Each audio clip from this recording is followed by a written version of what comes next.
Welcome, everyone. My name is Richard Livingston, and I'm the Executive Director of the Cobb Institute and partner of Process and Faith.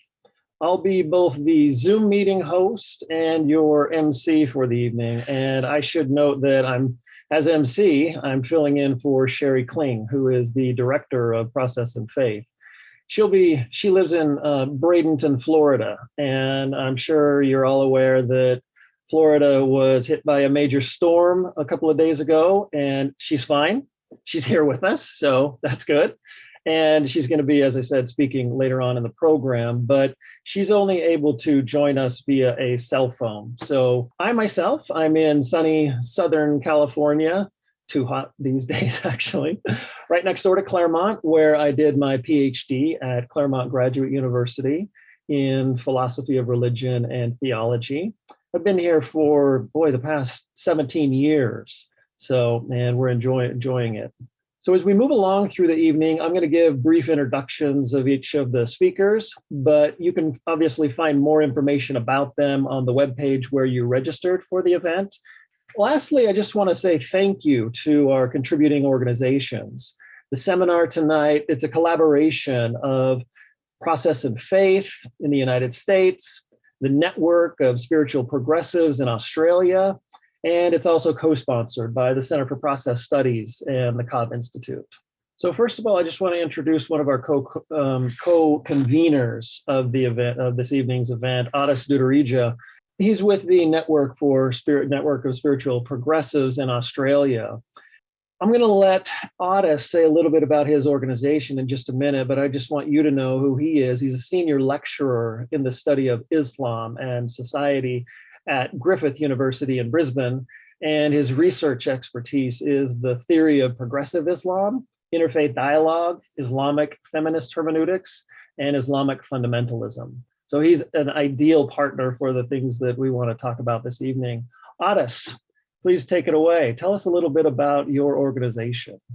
Thank you so much, Richard. I'm really delighted to be here and to welcome everyone on behalf of the Network of Spiritual Progressives in general, and the Network of Spiritual Progressives Australia, which is the chapter that was set up by myself and a couple of other colleagues of mine back in 2017, if I'm not mistaken.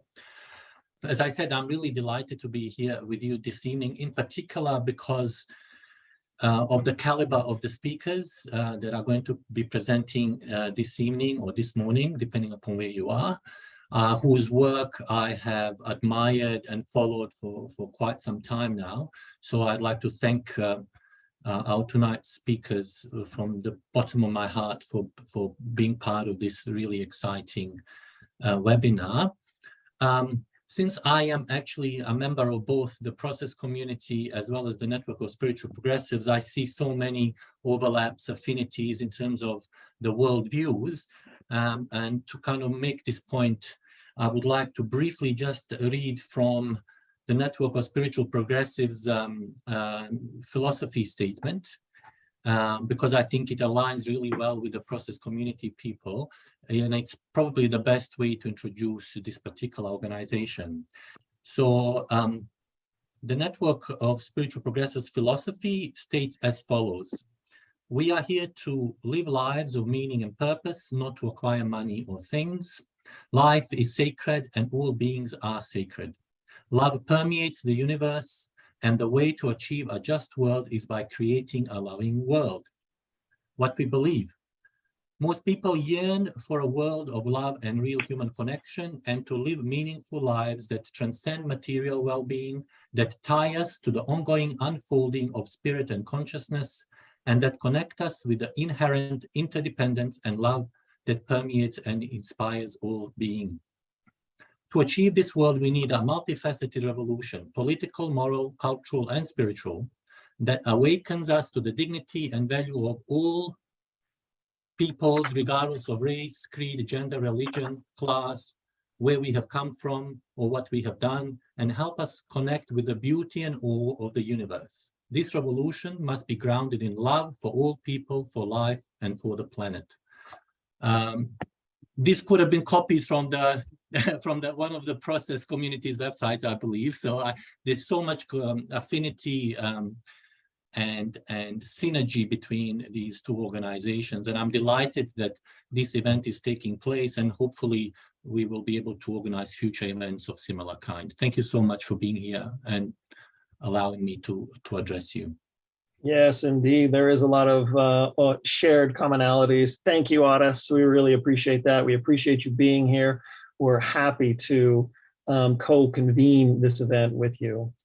So I'd like to go ahead and ask Sheri. As I said, Sheri is with us right now as she's just by cell phone. I hope, Sheri, I've got you unmuted here, but I'd like... I'm here. All right, she's there. Okay, I'm going to turn things over to her as the Director of Process and Faith, because we'd like to tell you a little bit more about it. I'm so sorry that I'm only able to participate via audio, but I'm so thankful I can participate at all. We were very fortunate here that we didn't get the brunt of this terrible storm that really devastated areas quite close to us. And so I will be just giving my talking, and Richard is going to advance slides for me, both in this process and faith, little introduction, and also later when I do my presentation. So first, I just want to say a little bit about our organization, Process and Faith, which is co-convening this event. We are a multi-faith network for relational spirituality and the common good.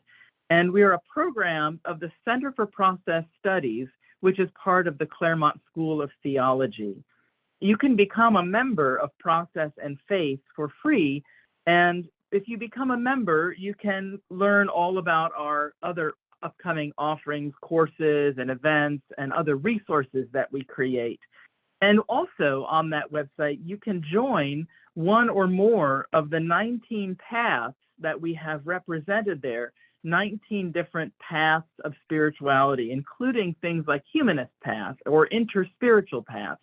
And those path groups are forming now, and you can join those. And we are one of many organizations in the process movement or process community. So I want to tell you a little bit about what we call are the 4 hopes of the process movement.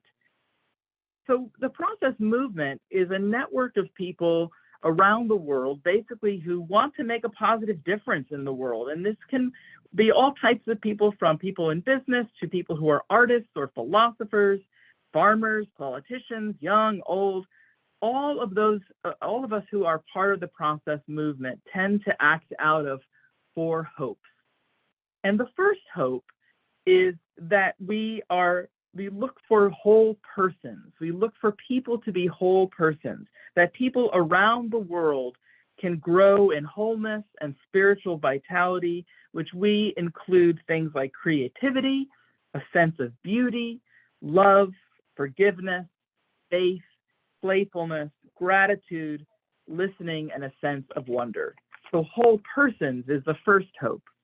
Whole communities is the second hope, that we'd like to see communities around the world that emerge in all kinds of settings that are creative, compassionate, participatory, just, good for animals and good for the earth, with no one left behind.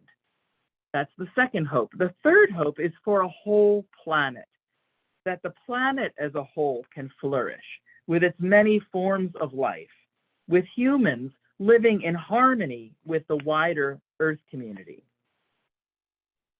And the fourth hope is what we describe as holistic thinking, that we encourage people to cultivate and embrace holistic ways of thinking that draw from, and what we mean by holistic is that we are able to draw knowledge from all aspects of human life, from science and from art, from philosophy and spirituality, all kinds of ways of looking at the world that we hope will help people live with respect and care for the community of life. So those are our 4 hopes. Now, many in the process movement, we want to talk a little bit about what we call relational philosophies. So many of us in the process movement are inspired by what's called the philosophy of organism that was developed by the late mathematician and philosopher Alfred North Whitehead. And because we think that his philosophy is the kind of holistic thinking that is so needed in our world right now. In his thought, he sees connections between multiple sources of wisdom, artistic wisdom, scientific, philosophical, and religious, and sees relationality or interconnectedness and mutuality or mutual becoming as a key to understanding our reality. So process thinkers also celebrate other forms of relational philosophy as well. And we would include Buddhist thought, indigenous thought, Islamic thought, and Taoist thought as just a few of other types of approaches that are relational. We also want to look at practices. And so our hopes, we feel have to be practiced to be realized. And so two kinds of practices are important, both personal and collective practices. Personal being things like prayer or meditation, which help a person become a whole person. And social action is important as well, which is aimed at building compassionate communities and a healthy planet. So that could be community service, volunteer work, political advocacy, things like that. So we look at ourselves as both interfaith and multi-faith. The four hopes and their practices can be adopted by people of different faiths, but also people with no religious affiliation of any kind. So these kinds of hopes can be embraced by both religious and non-religious, spiritual but not religious. We think that all can be part of and partake of and add to these four hopes.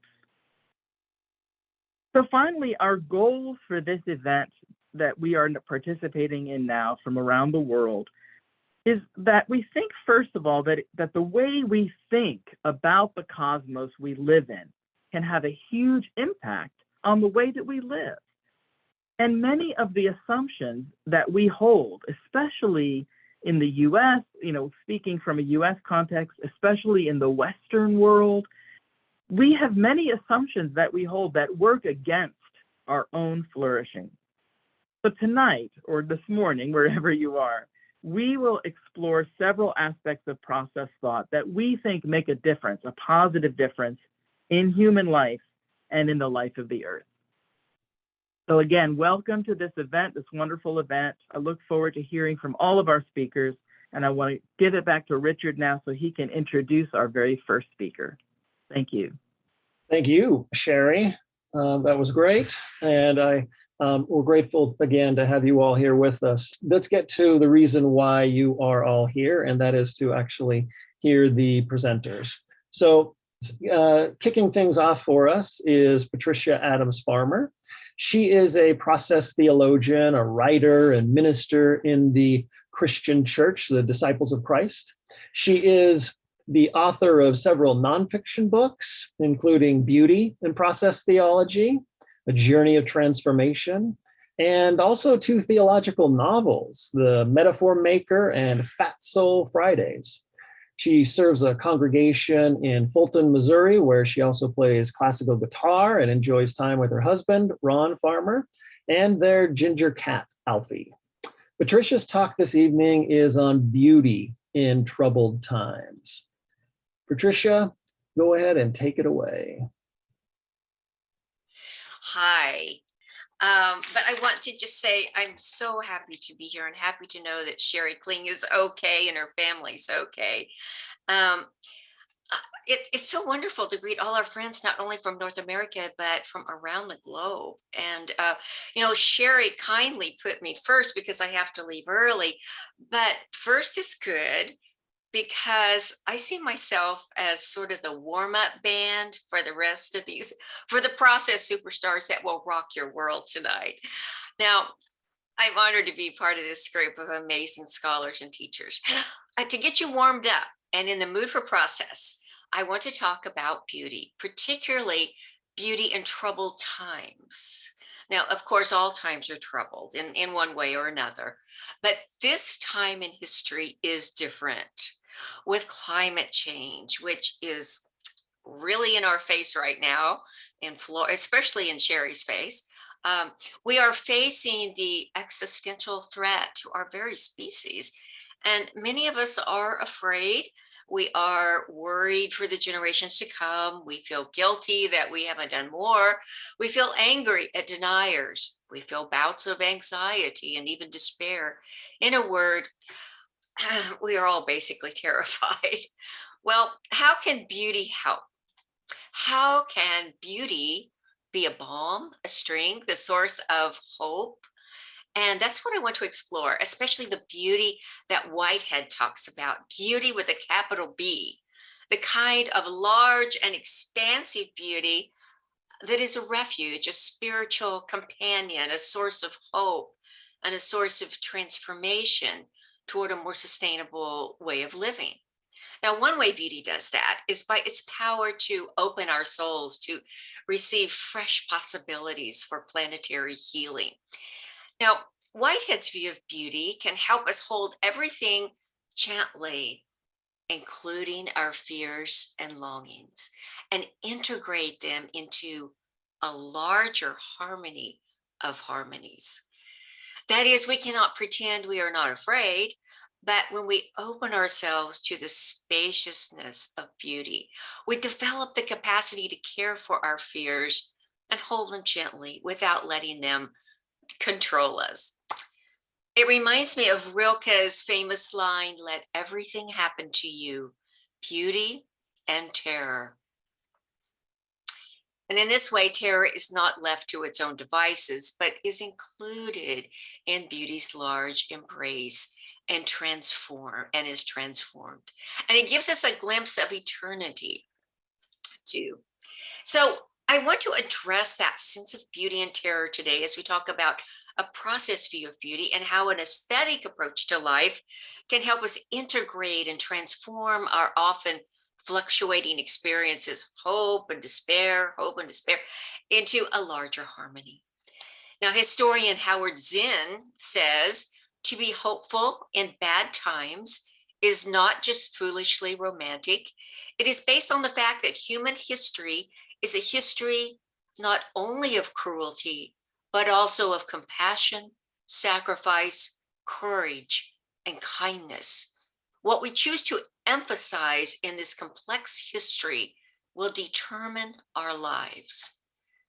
And so we must emphasize beauty. This is what Whitehead's Strength of Beauty is all about. We are here to strengthen beauty. Now, in one of my essays, I talk about spirit bathing, which is essentially bathing ourselves in beauty. And when we do that, we just wash off all the dirt and toxicity of this world and remember the sacred aspects that are always with us. We can go spirit bathing in the trees, that's called forest bathing, or in an art museum, or in your favorite poem or concert. We all need to take some beauty breaks to bathe ourselves in beauty. Well, one thing we all want in the midst of our existential anxiety is peace. And in The Adventures of Ideas, Whitehead says that peace is to trust in the efficacy of beauty. To trust in the efficacy of beauty. So how do we trust in beauty? What does that mean? I mean, since nothing in this world is certain, because the future is open, which is a good thing. But what does this trust of beauty in beauty look like? Well, I'd like to share some slides from the Cobb Institute Educational Toolbox. These are thoughts summarized from my little book, Beauty and Process Theology. Now, I organized this into 8 points, 8 different facets of this luminous gem called beauty. So I'd like to just simply walk through it. I'm going to share my screen here. Let's start with the dream of beauty. The teleology of the universe is directed toward the production of beauty. That's one of my favorite quotes from Whitehead. In other words, beauty is God's dream for the world, the guiding lure in every moment of becoming. God lures diverse elements toward rich and complex forms of well-being. This is how God creates the world. Beauty is a combination of harmony and intensity, or intense harmony. The poet of the world. In human life, God's beauty is not found in the dazzling garments of a scepter-wielding king, but in love, gentleness, playfulness, and wonder. God is the poet of the world. Just as poets invite us into their world, not through force, but through persuasion, so God lovingly beckons us toward intense harmony through attraction, not coercion. Artistic beauty. Musicians, painters, dancers, creative artists of all kinds intuitively understand how Whitehead's idea of intense harmony creates the most lasting emotional / spiritual experience. Works of art at their best evoke goodness, beauty, and truth across a spectrum of feeling. Now, in my book, I use Van Gogh as a guiding light here, and he says that to know God is to love many things. To know God is to love many things. And that takes us to soul beauty. So soul beauty. What is the soul? Well, the soul is not a static, isolated, enclosed part of our being, but rather a river of experiences saturated with divinity and reflecting all creation. A beautiful soul is adaptable, renewing, changing, and flowing toward a wider sea of enriching fullness. I often refer to this as having a fat soul, a soul that is plump with everything it can take in and still retain its integrity. This big soul idea is in the tradition of Bernard Loomer, an important process theologian, and one of Bruce Epperly's teachers, in fact. A wide and welcoming soul, a fat soul, is never static, but refreshingly alive to the infinite web of relationships that ground it in the world. Tragic beauty. The adventure of the universe starts with a dream and reaps tragic beauty. Whitehead. Tragic beauty can arise out of the worst of circumstances, much like the resurrection of Jesus. I use that example because Marjorie Suchocki often used the term resurrection possibilities, and I just love that.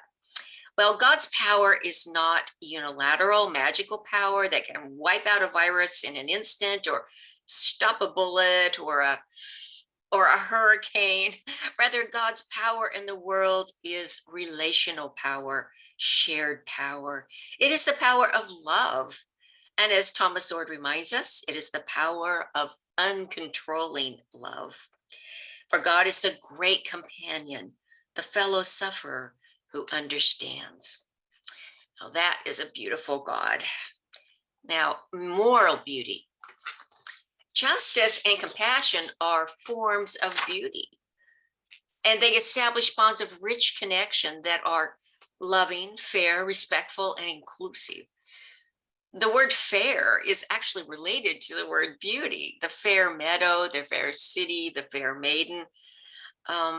Now, moral beauty often begins with dreams for a better world, as in the famous speech, I Have a Dream, by Martin Luther King. But the beauty is not complete until embodied in the richness of concrete relations. Moral beauty includes a wide embrace of all color, literally all skin colors, as well as the vibrant colors of cultural, religious, and ideological differences within a larger harmony, a harmony of harmonies.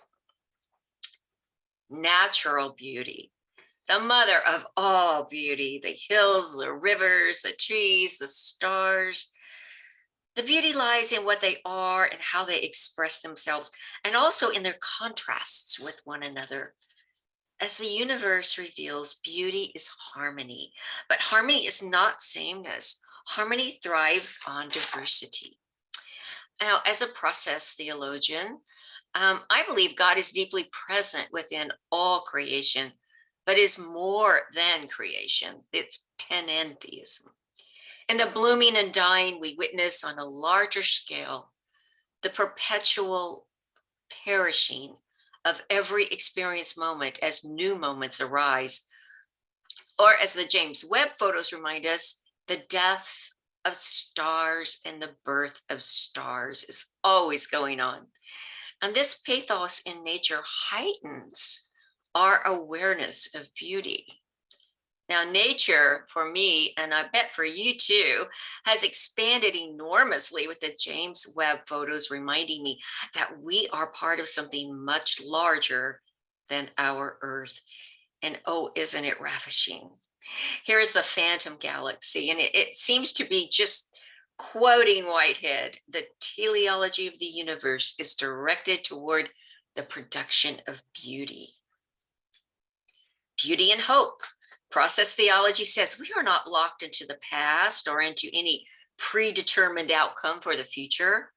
The flow from the past to the creative present means that each moment infused with divinity begins anew. This process is the source of freshness, creativity, and zest. We are called to work with God to bring forth beauty. Resilience is required, but despair need not apply. Process theology is a theology of hope.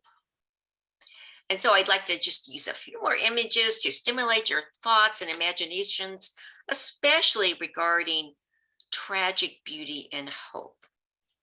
We are all familiar with the Japanese art of repairing broken vessels with gold, kintsugi, which means to join with gold. This is a good image of the Whiteheadian notion of tragic beauty, which carries with it this transformational aspect. Now, beauty in this Whiteheadian sense often includes melancholy and longing. Think of the cherry blossom or the music that taps into your deepest longings. In process thought, the very notion of beauty often includes sadness. Whitehead calls it perpetual perishing, and the Japanese call it mono no aware, the pathos of things. The ephemeral, fragile nature of the cherry blossom in spring adds to the experience of its preciousness. Beauty in a Whiteheadian sense carries this idea of creative contrasts. The holding together of sadness and gladness, the beauty and the terror in a larger harmony of harmonies. That's why I like to preach about fattening up our souls, expanding them to include such contrasting elements. This is part of soul beauty, the ability to open ourselves to the beauty and the terror, the contrasts that make up a full life. Now, Van Gogh's works, especially his mature works, often feature vivid, stark contrasts of primary colors. He believed that one color could change the way we see the other colors. They complement each other and give us a larger experience. And his works carry a sense of movement, like the universe, like process theology. And Van Gogh believed in transforming his pain through art, and that God was part of that process. So, like Van Gogh, we take our pain and we take our sorrow and we spin it into beauty through either creating something ourselves or through immersing ourselves in the beauty that others create. This is creative transformation at work in the aesthetic realm. Now, a part of that ultimate transformation from the ugliness of this world into the beauty comes in heavenly packages. The subject of heaven is something we often shy away from, and for good reason. We don't want to diminish the importance of this world for another reality. Ironically, though, many people who have had near-death experiences return completely different, more loving and compassionate, and with a new vigor to help save the planet and basically practice the golden rule. They experience both love and beauty with such intensity during their near-death experience that some even describe new colors that we cannot perceive in this reality. Can you imagine new colors? Well, beauty is tied up with love in many of these NDE experiences. And from my work in Whitehead, I think love is the highest form of beauty. That is, love is the most important form of intense harmony. So this linking of the two together makes sense to me. Now, we don't want to have to die in return to have that same infusion of inspiration, but we can learn from those who have had near-death experiences, just as we do from the ecstatic visions of the mystics, like Julian of Norwich, or artists and musicians. Through all who have gone through direct experiences with holy reality in one way or another, we see resonances of the wisdom that process theology teaches, and that is that God is love, and we are deeply interconnected. And when we experience beauty in this life, it's like catching a glimpse of this holy reality as through a small keyhole, and it changes us. And then we change the world. In 1924, the New York Philharmonic was playing Beethoven's Ninth Symphony on the radio. And by the miracles of technology of the time, Helen Keller was able to, if not hear it, feel it. And through that feeling, caught a glimpse of its true glory. It was such an amazing experience for her to feel that work of art.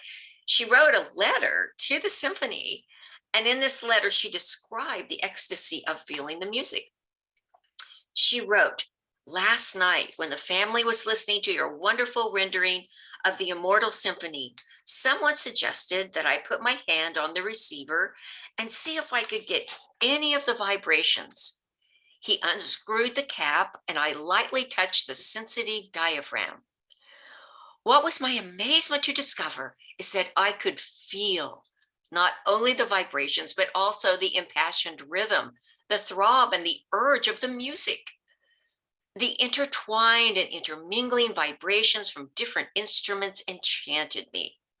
When the human voice leaped up, trilling from the surge of harmony, I recognized them instantly as voices. I felt the chorus grow more exultant, more ecstatic, upcurving, swift and flame-like, until my heart almost stood still."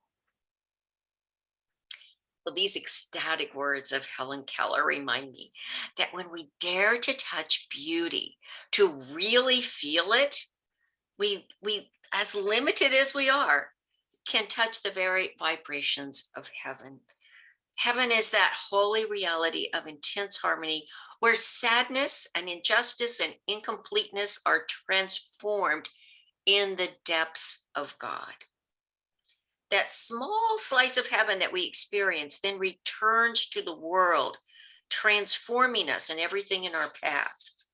We become open to the possibilities of creative harmony to heal and restore our planet and our humanity. And remember too, that the Ninth Symphony, with its Ode to Joy choral movement, was written by a very deaf Beethoven who lived in a very troubled time. Napoleon had just ravaged Europe with his lust for power, and things were falling apart all around him.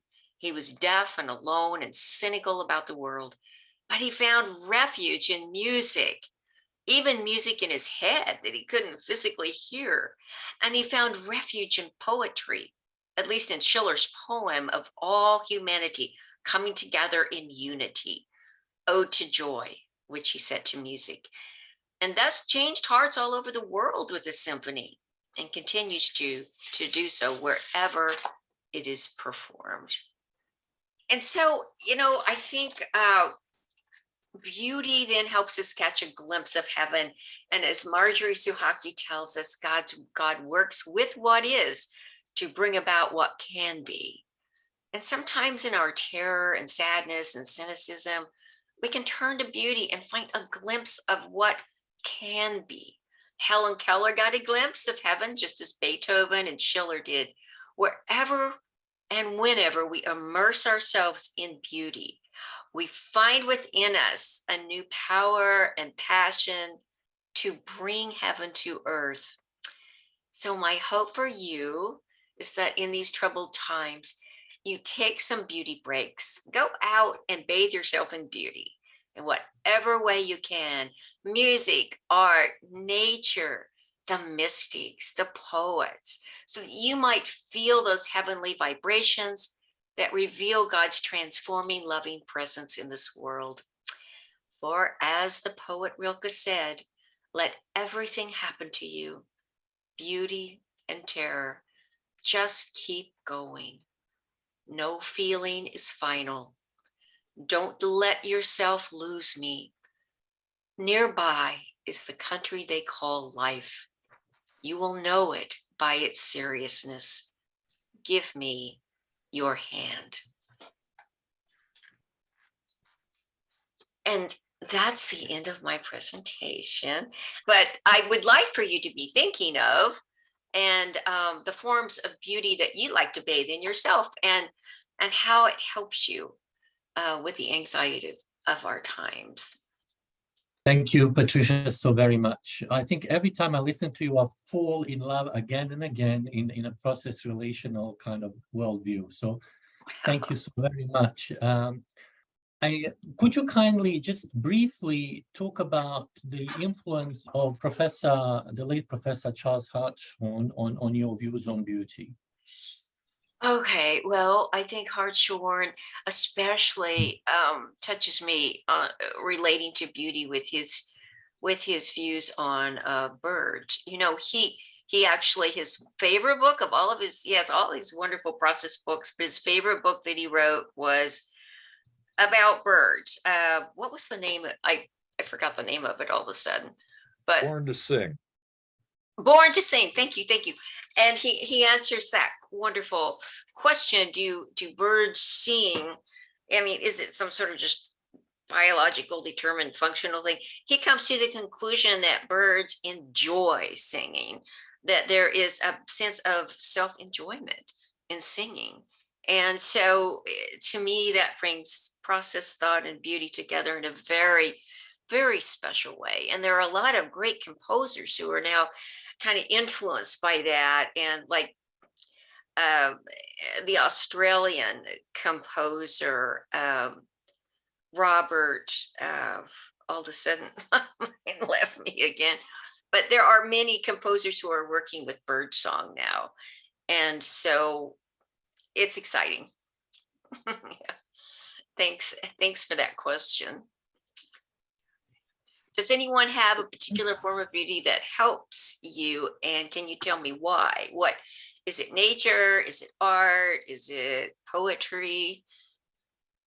Hey, Patricia, this is Sheri. I can't raise my virtual hand on the phone, but I would just love to say I am so inspired by the poetry of Rumi and Hafiz and other of the ecstatic Sufi poets. Well, not all of them, maybe Hafiz was not. But anyway, yeah, and Rilke, of course, is also beautiful. And I wonder if you might say a word about, for those who are participating this evening who are not theistically inclined, who do not necessarily embrace God as part of their, you know, their way of being in the world. You talked about Helen Keller's experience, and that to me was a perfect example of how ecstatic experience doesn't have to be religious experience, but can have the same impact. And I wonder if you might say a little bit more about that. Mm-hmm. Well, yes, and there are many folks that certainly don't have the same concept of God that I have or Whitehead had. They simply, you know, are of a different, and that doesn't diminish the power of beauty itself. It's hard for me though to separate the two. So I'm probably not the best person to talk about that, but Bob Mesley or Terry Goddard would be great talking about that. So I'll leave it for them. And I don't want to take away from the other folks that are going to be speaking today, but thank you, Sheri, for Sure. that. Yeah. Oh, and also it's today's Rumi's birthday. So wow. Yeah. Okay, we should have used. Oh, nice. Yeah, somebody just pointed that out. In the chat. Okay. Thank you. Thank you. And Okay. there's a link there for everybody. Patricia, thank you. The presentation itself was an exemplification of exactly the kind of thing that you're talking about. It was beautiful. Thank you. We really Thank appreciate it. you. Thank you for Thank being you. here. Thank you. Next up is Andrew Davis. Andrew, some of you may be familiar, many of you may be familiar with him because of his latest book. He's the program director for the Center for Process Studies at Claremont School of Theology. He's a native of Northern California, and the landscape there is part of what inspired his passion for philosophy, theology, and religion. He earned his doctorate in religion and process philosophy from Claremont School of Theology, and he's the author or editor of several books, most notably that one that I was referring to before, Mind, Value, and Cosmos, on the relational nature of ultimacy. Fortunately, the book is now available in paperback, so it's a little more affordable for the masses. So we appreciate the publisher, and we're happy for Andrew that it did well enough for that. So his topic this evening is Ideas in Process, 5 Whiteheadian Transitions. Andrew, thank you for being here. All right. Well, Richard, thank you so much. You know, I'm happy too that the book is it's half the price, which is wonderful. I really appreciate the invitation. Thanks to Sheri and Otis, my colleagues whose organizational skills have brought this into being. This is a wonderful event, and Patricia, you've just knocked it out of the park in getting us started. So I'm going to share screens here. You know, in many ways, Patricia, you've anticipated the direction in which I'm going in a certain respect. So I think it's a nice segment for me to come after you in a deep way. Now, what I want to bring to you all today is ideas in process, and in particular, what I'm calling 5 Whiteheadian transitions. Ideological transitions in our ideas, not only with respect to how we understand Whitehead's philosophy, right, as the preeminent name behind process thought, certainly in its modern form, but also transitions that I think are really important for how we live these ideas out. Whitehead, of course, was a man that was not only influenced by the history of philosophy, he was interested in thought, but knew the importance of the translation of that thought into wisdom, into how we live our life. So I think this quote here at the bottom, as we begin, I think can frame our whole seminar in a deep way, that the vitality of thought is an adventure. Ideas will not keep. Something must be done about them, right? There's that living aspect. So let me add a little bit more, though, to the transitions that I'm going to be offering you. So I'm going to approach these transitions in ways that are both existential and also theological. And what do I mean by saying existential is I think these transitions are fundamentally going to concern your existence and your experience and how you understand these in relation to the wider world. So what I'd like to suggest is that they're going to harbor important implications for how you live, for how you move, for how you have your being in the world. And of course, that language is harking back to the language of Acts in the New Testament.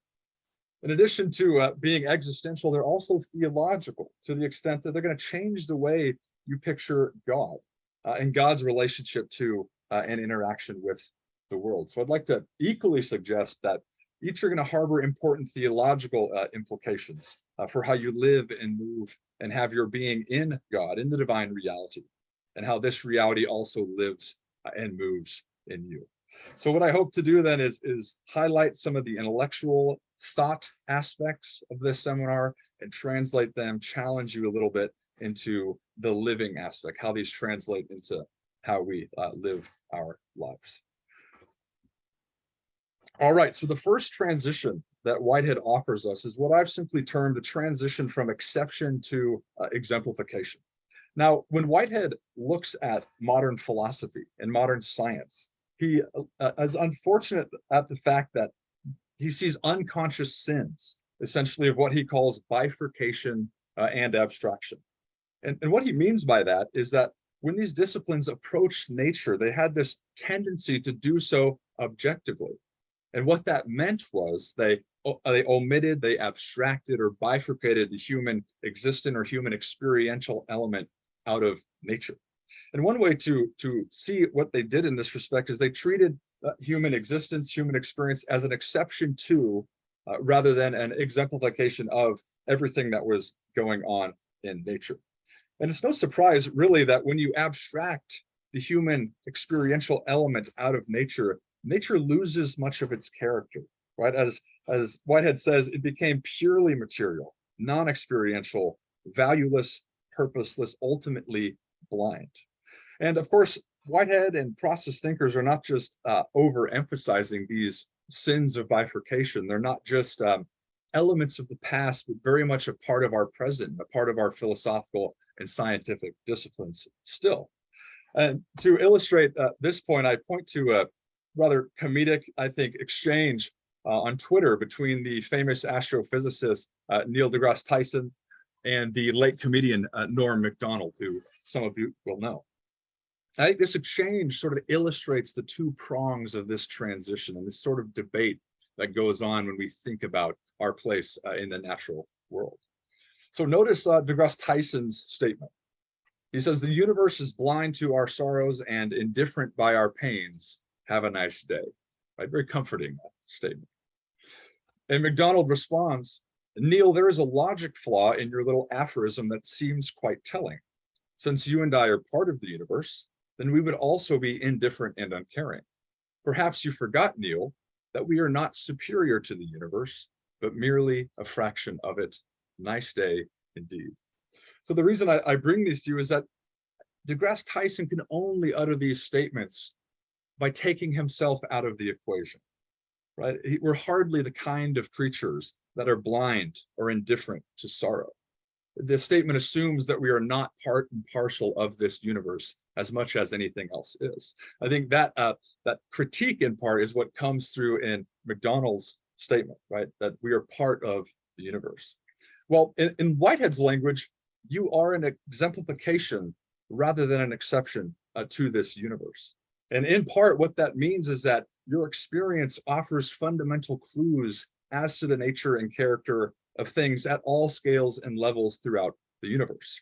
And the wonderful thing is, we have not fallen into the universe from somewhere else. We know definitively that we are a part of this universe and not utterly different from it. In fact, to be a Whiteheadian, to be a part of the crosses tradition is to love organic kinds of metaphors that Patricia, in fact, mentioned. So think of this. You have grown quite literally out of the universe as a plant grows out of soil. And Whitehead fully recognizes this. He says you are essentially the world in intimate experiential form. In both body and mind, as I like to put it, you are geography. In fact, Whitehead goes so far as to say you are as natural as a plant, water, river, a rain in this respect. Okay, a flower is intrinsically connected to the nature of the soil of which it's grown, and you too, then, by virtue of being a part of this universe, are intrinsically connected to the nature of the world out of which you have grown. Now, I don't know about you all, but I think this is rather significant, rather important, because although we remain very small, and certainly we saw the Webb telescope photos, our experience for Whitehead is actually quite large because it expresses these same ultimate depths that reign throughout nature in various levels and various scales and intensities. And we might put this slightly differently and say that although your experience is immanent to who you are, immanent to yourself, it also is transcended. It transcends you because it's connected to the entire experiential cosmos as a whole. Now, Whitehead, I think, fully appreciates that when you begin to understand and approach human experience in this way, a wonderful sense of belonging emerges. In fact, in one of my favorite statements of Whitehead, he says, in being ourselves, we are more than ourselves. To know that our experience, dim and fragmentary as it is, yet sounds the utmost depths of reality. Whitehead always being very, very poetic. So there's a wonderful sense of belonging in this first transition, that the universe welcomes your being. And if it didn't, you would not be here, right? And not just that, that expresses itself through you in a deep and significant way. Now, how does this affect how we think about God? Now, for Whitehead, it's not only the case that you are an exemplification rather than an exception of these utmost depths, these metaphysical depths of reality. but so too is God, albeit in a preeminent kind of fashion. Now, some of you will know Whitehead's famous statement to this effect. He says, God is not to be treated as an exception to the utmost depths of reality, invoked to save their collapse. He is their chief exemplification. Now, when it comes to thinking about the relationship of God to these ultimate depths of reality, there's largely two options that we can take. Okay, the first would be the option where God is an exception. In other words, the divine reality is pictured to supernaturally establish these ultimate principles of reality and thus stand outside of them, outside of the world, and ultimately outside of you. The other option is that God is an exemplification, in that God is pictured to chiefly embody these ultimate principles of reality within the divine life. And as such, God is seen to be naturally and congruently related to the world from within. Now, of course, the trajectories of both of these options are rather vast. We don't have time to go into those, but suffice it to say that for Whitehead, for process thinkers, for a variety of reasons, I found it very important to affirm the reality of God as an exemplification rather than an exception. As Norman Pittenger states, for sound explanation, it is essential that we look for genuine congruity between God and his world, rather than that we attempt to find the ways in which God can be removed from all contact with and reflection in that world, and hence treated as nothing other than the great exception. So transition one for us, as we think together, is from exception to exemplification. Okay, the second transition I'd like to bring you all is the transition from being to becoming. Now, when Whitehead looks at the data of human experience, he points to one of the most important convictions for process thought, namely that experience testifies that reality at its base is a fundamental process of becoming. As my friend Robert Kuhn of Closer to Truth likes to say, for process philosophy, becoming is bedrock and being is byproduct. I like that way of phrasing it. It's quite nice. In other words, what we're saying is that becoming is more fundamental than being, or reality, as I often put it, is verb-like before it is noun-like. Now, Whitehead states beautifully that reality is not static. It is a process of becoming. Indeed, the fact is too obvious to escape notice, but unfortunately, things which are too obvious often escape receiving their due emphasis. Now, if you read between the lines here, you see a subtle elbow that Whitehead is giving the metaphysical tradition. So when we look at the tradition of metaphysics, its emergence, its development, we see essentially two thematic rivals that emerge. And for the sake of simplification, there are philosophies of permanence, which would view the world in terms of noun-like entities or noun-like characters. And there are philosophies of flux, which in part would view the world as fundamentally verb-like in its nature and in its character. And of course, in our experience, we have elements of both permanence and flux. And part of the debate throughout the Western intellectual tradition, certainly not just the Western tradition, is which of these two sides is primary and which is derivative, which is more fundamental in nature. Now, Whitehead's statement was an elbow to the philosophies of permanence, which largely took hold and sway during the development of the metaphysical tradition of the West. And yet, to be a process thinker in the tradition of Whitehead, certainly not just Whitehead, is to affirm as fundamental these elements on the right side of the list, right? That the world is not like a stone, a pyramid, or statue to its core. It's much more like a stream, river, and rain. Becoming and change, as Russer states, the origination, the flourishing, the passing of the old, and the innovative emergence of ever new existence, these are what constitute the central themes of process metaphysics. Now, what does this all mean for you? Well, in part, I suggest that it means that you're not so much a being that becomes. You're rather what I like to call a becoming into being that is happening moment by moment. Okay, some of you might know that Whitehead uses the language of concrescence for this. Becoming concrete is the way that can be phrased. Put differently, it means that who or what you are, even what you could be in this life, is open rather than closed. You're not simply defined by noun-like fixity. Rather, in a very real sense, you're a verbal pattern that's shifting shapes, that becomes and adventures forward. And I would suggest that this is not just significant for us individually, but as a society collectively. What would happen, for example, if we were to transition from categories of static being to those of dynamic becoming? Okay, I think we might find that the world is not imprisoned to the sameness of repetition or determined by these noun-like fixations, these noun-like identities. So rather, the world for Whitehead is never the same twice. Like the Heraclitus's river, it's verbing itself beyond the past and into the future like this flowing river. So a river becomes a very pertinent symbol, not only for the ancient thinkers that are processually oriented, but certainly for us that also affirm a process style framework. Well, what about God? How does this change or affect the way we picture God? Well, certainly throughout the Western intellectual tradition, God has been conceived in terms of the language of being, the category of being, to the neglect of becoming. So in part, God has been seen as a being alongside other beings, but on the whole, in the philosophical tradition, God is seen as the ground of all being, or even being itself. What Aquinas said was ipsum esse subsistens, right? The subsistent ground or act of being. And as the ground of being, God was exempt from all the particular attributes of being. So to give one example, being itself was said to be perfect and thus eternal and unchanging, while finite beings like you and I were imperfect because we were temporal and subject to change. So God and the world in this portrait are at odds with each other. We can use the language of antithesis. They're in opposition in a deep way. And yet Whitehead completely rejects this picture. And actually his philosophy allows a way of reuniting being and becoming in a portrait of God that's going to ground both.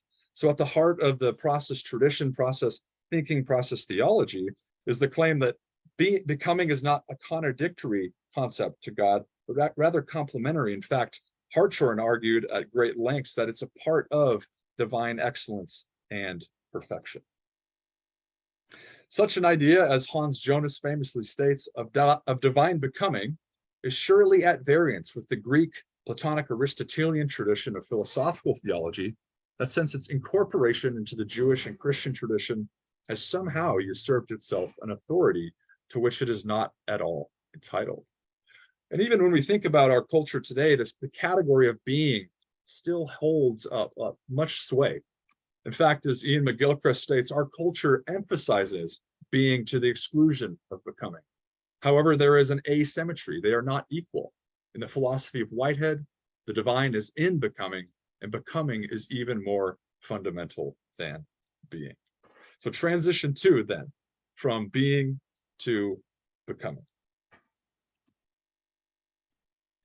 Okay, the third transition I'd like to offer us today is the transition from mechanism to organism. Now, some of you may know that Whitehead did not call his philosophy the philosophy of, or process philosophy, but as Sheri told us, the philosophy of organism. And in part, this language is working to respond to the collapse of the mechanistic materialistic paradigm, which, as Whitehead states here, affirmed the senseless, valueless, purposeless matter as the ultimate base of reality. Indeed, the Cartesian and Newtonian physics, as Whitehead states, was based upon the individuality of each bit of matter. And yet, bit by bit, he tells us, this concept was given way or dissolved by the advance of modern physics. So matter, in other words, dissolved into something far more fluid, organic, and interrelated in nature. So Whitehead sees this happening. I'm going to move this out of the way so I can breathe. There we are. Whitehead sees this happening. He steps back and utters the following, right? The field is now open for the introduction of some new doctrine of organism, which may take the place of the materialism with which, since the 17th century, science has saddled philosophy. But it's a wonderful image. You saddle a horse in order to ride and control its direction, right? And Whitehead gives this image of philosophy and science being saddled by these concepts that have now become ultimately inadequate. As Hosinski states in this regard, Whitehead was convinced that actualities and the universe as a whole were more like organisms than like machines. And he found that modern physics itself suggested this view. It's important to say not just modern physics. So Whitehead was very much involved in developmental biology, conversations of developments in psychology, as well as electromagnetism, all of which in different ways began converging on a much more organic and interrelated picture of reality. So in part, as I like to say, Whitehead, along with others, helped inaugurate what we might say is just a battle of metaphors. Okay, is the universe at its core mechanistic, like a clock, a watch, a machine, or is it organic? Is it more like a plant, a tree, or an animal? And we could spend time comparing and contrasting these elements, but in a deep sense, we cannot answer this question without asking the deeper question about how we relate to this world. Now, we saw in the first transition that you're not an exception to this world. And if this is the case, the wonderful thing emerges in our minds that we are an example of the world's relationship to itself. Our relationship to the world is literally the world's relationship to itself. And so if you consider your experience, you're a growing organism. Okay? You exhibit relational interdependence. You have internal and not just external relations, and you're fundamentally constituted by these relationships. You exhibit self-creativity, evoking, feeling, and you are an example of organic evolution. Now, if this is the case, as process thinkers believe it is, then I would suggest that there's something we all need to stop doing. Namely, we need to stop living as though the world, human beings, God, are mechanical. And even when we assent to an organic picture, we still tend to live mechanically. We do it relationally, economically, politically, theologically. So it's not enough, I would argue, to buy organic or to eat organic, as important and cliche I'd say that these are. But on Whitehead's scheme, we have to be organic in our very mode of relating to others and relating to the wider world. So the language I like to use is an organic spirituality. I think this is at the heart of not only thinking Whitehead's philosophy, but also living it out in a deep and significant sense. And of course, for Whitehead, this spirituality has roots, and the roots are not shallow. The roots are eminently deep, and ultimately they are divine. So in addition to this battle of metaphors, Whitehead offers us a certain kind of theological rage against the machine with his organic God. Now, a God that is externally related to a mechanical universe is pictured to intervene into it from the outside in, but often with a supernatural power, absolute control. And of course, a designer and a machine is a very inadequate metaphor for thinking about not only our world, but God's relationship to the world. Interestingly enough, it persists in a lot of ways. In fact, Newton, I remember a statement in his great work where he said, from time to time, God has to intervene to essentially adjust the movements of the heavenly bodies. And yet, an organic universe for Whitehead, by contrast, is going to require an organic portrait of God. And in part, what this means is that the very nature of this divine reality is going to share the ecological relations to the universe, right? They're participatory in a mutual kind of sense. The language I like to use for this is symbiosis, right? That God is symbiotically rather than mechanically related to the world. And what this means is that there is that deep mutuality that is operating between them. So metaphors, I would suggest, matter in a very important sense, right? Our view of the world is connected to how we view God and vice versa. In fact, John Cobb, who many of you will know, said many years ago that if the world is viewed as a complex machine, then the correlative doctrine of God is likely to be that of a creator who stands outside of his creation. But if the world is viewed in organic terms, then the principle of life, order, and growth must be immanent to the organisms. So transition 3 then is from mechanism to organism. Okay, the fourth transition is what I'm calling the transition from independence to mutual immanence.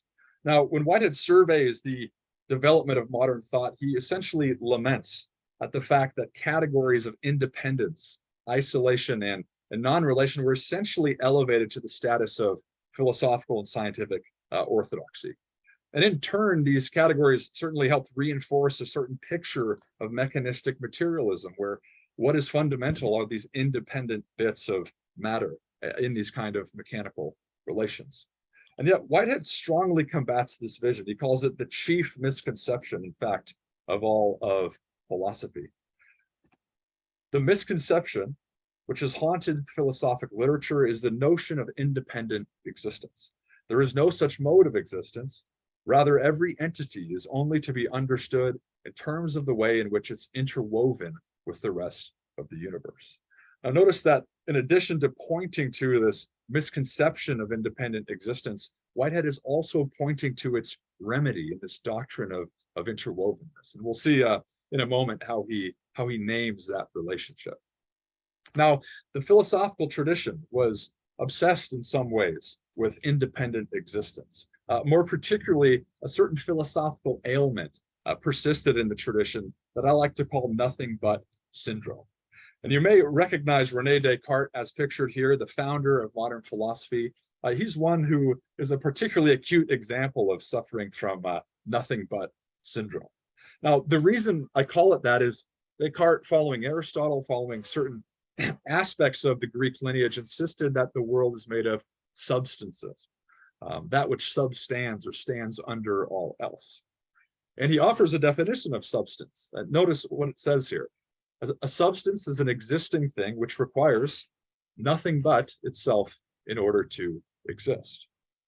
In other words, for Descartes, the fundamental entities that are populating the universe are ultimately independent. They're isolated, they're unrelated, and in this sense require nothing but themselves in order to exist. And yet Whitehead, again, completely rejects this picture, saying it is this final conclusion of the absoluteness of independence to which I am objecting. And not just Whitehead and other wider process thinkers, but many philosophers today are pushing back at this reductive form of looking at the world. And I want to offer an example, a quote that I think beautifully illustrates this nothing but syndrome as I'm conceiving it here. It comes from Roger Scruton. He says, there's a widespread habit of declaring realities to be nothing but the things in which we perceive them. The human person is nothing but the human animal. Laws, nothing but the relations of social power. Sexual love, nothing but the urge to procreation. Altruism, nothing but the dominant genetic strategy. The Mona Lisa, nothing but a spread of pigments on canvas. The Ninth Symphony, nothing but a sequence of pitch sounds of varying timbre, and so on. Then he says, getting rid of this habit is, to my mind, the true goal of philosophy. Now, I think these words could have equally been uttered by Whitehead in a significant way. And in fact, Scruton would go on to say that if you're willing to get rid of nothing but syndrome with respect to the small things, you should also be willing to get rid of that with respect to the large things. And if you've done that, you will no longer be able to say that the universe is nothing but the laws of nature. If you've reached that point, he says, you're one step away from the affirmation of God. So what about God? Well, unfortunately, when Whitehead looks to the theological tradition, he sees that it too suffered from nothing but syndrome. So God's existence, the concept of God was seen as the ultimate substance. And in this way, God was ultimately independent, isolated, and non-related to the world. And yet Whitehead, as a remedy, points to this relationship of interwovenness, and it has a name. The name of this relationship he terms mutual immanence. And so mutual immanence becomes this relationship that obtains not only between the entities which populate the world, but also between God and the world. It becomes a concept of God, a model of God, if you want. So mutual immanence, he says, is a fundamental philosophic doctrine, and while it was not applied to the concept of God, it should have been. So Whitehead insists, controversially, that there is no entity, not even God, which requires nothing but itself in order to exist. And famously, it is as true to say that the world is immanent in God as that God is immanent in the world. Right? A wonderful statement of mutual immanence. So the fourth transition then, before we move to the fifth, from independence to mutual immanence. Now notice the feather for our last and final transition. What sense feeling does a feather evoke? The transition 5 that I'd like to offer is the transition from force to persuasion.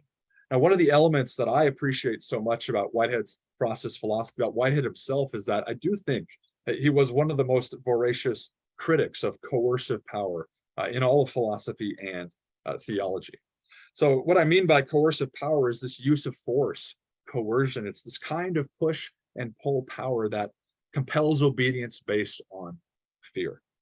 And Whitehead insists that the recourse to force is a disclosure of the failure of civilization. That's very strong language. And not just that, that it's also a failure of the kind of barbaric theology, which essentially imagines God to be this ultimate expression of coercive power in the universe. In fact, emerging from the Christian lineage himself, Whitehead says the tragic history of Christianity essentially surrounds this failure to live up to the ideals found in the life of Christ, and instead opt for concepts of barbarism and power. And here's just one example of that. Theological failure consists in the fact that barbaric elements had not been discarded, but remained as essential elements in the various formulations of Christian theology, orthodox and heretical alike. The issue of these failures is the tragic history of Christianity. Now, tragic as it is, Whitehead was not content to leave it in just tragedy. Like, there's a deep element of redemptive trajectory in his thinking about the religious tradition, thinking about theology, even what he calls the need for a new reformation in our thinking about God. And a part of this new reformation, Whitehead insists, is to look back to Plato as making the greatest intellectual discovery in the history of religion. Now, take a moment to appreciate that, the sweeping, brilliant, tragic, complex history of religion. And Whitehead points to Plato as making the greatest intellectual discovery. So what was this discovery? Okay, it was the discovery that the divine element is to be conceived as a persuasive agency and not as a coercive agency. More than 2,000 years ago, Whitehead states, the wisest of men proclaim that the divine persuasion is the foundation of the order of the world, but that it can only produce such a measure of harmony as amid brute forces it was possible to accomplish. Now, if Whitehead looks to Plato as making the greatest intellectual discovery, he then turns to Christ as being the greatest exemplification of this theoretical intellectual discovery. So notice his statements. The essence of Christianity is the appeal to the life of Christ as a revelation of the nature of God and of his agency in the world. The life of Christ is not an exhibition of overruling power. Its power lies in its absence of force. And then he asks, can there be any doubt that the power of Christianity lies in its revelation in act of that which Plato divined in theory? It's a wonderful question. So as I close, what is Whitehead getting at here? Well, in part, he's saying that in the person of Christ, we see the realized or the active revelation of the divine element that Plato only intellectually discerned, okay, namely persuasive love.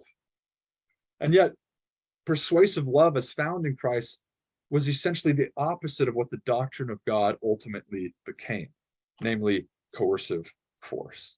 And Whitehead lamented this in a deep sense. And now when it comes to us, it's easy to pose the question and much more difficult to live out and to answer as to which one are we going to imitate? Will we, as pictured in the life of Christ, embody and express persuasive love? Or will we, as pictured in the centurion here, add to the already barbaric nature of the function of our world, and increasingly as we see? So I want to leave you with that question. We've seen 5 transitions from exception to exemplification, from being to becoming, from mechanism to organism, from independence to mutual immanence, and finally from force to persuasion. Thank you all for your attention. We'll be interested to hear some of your questions, some of your thoughts on these different transitions. So thank you very much. Thank you, Andrew. Excellent presentation as always. We've got time for just a couple of questions. I don't mind getting us started. I have one that kind of comes to mind when I hear, I think it's transition 2 from exception to exemplification. Yeah, transition 1.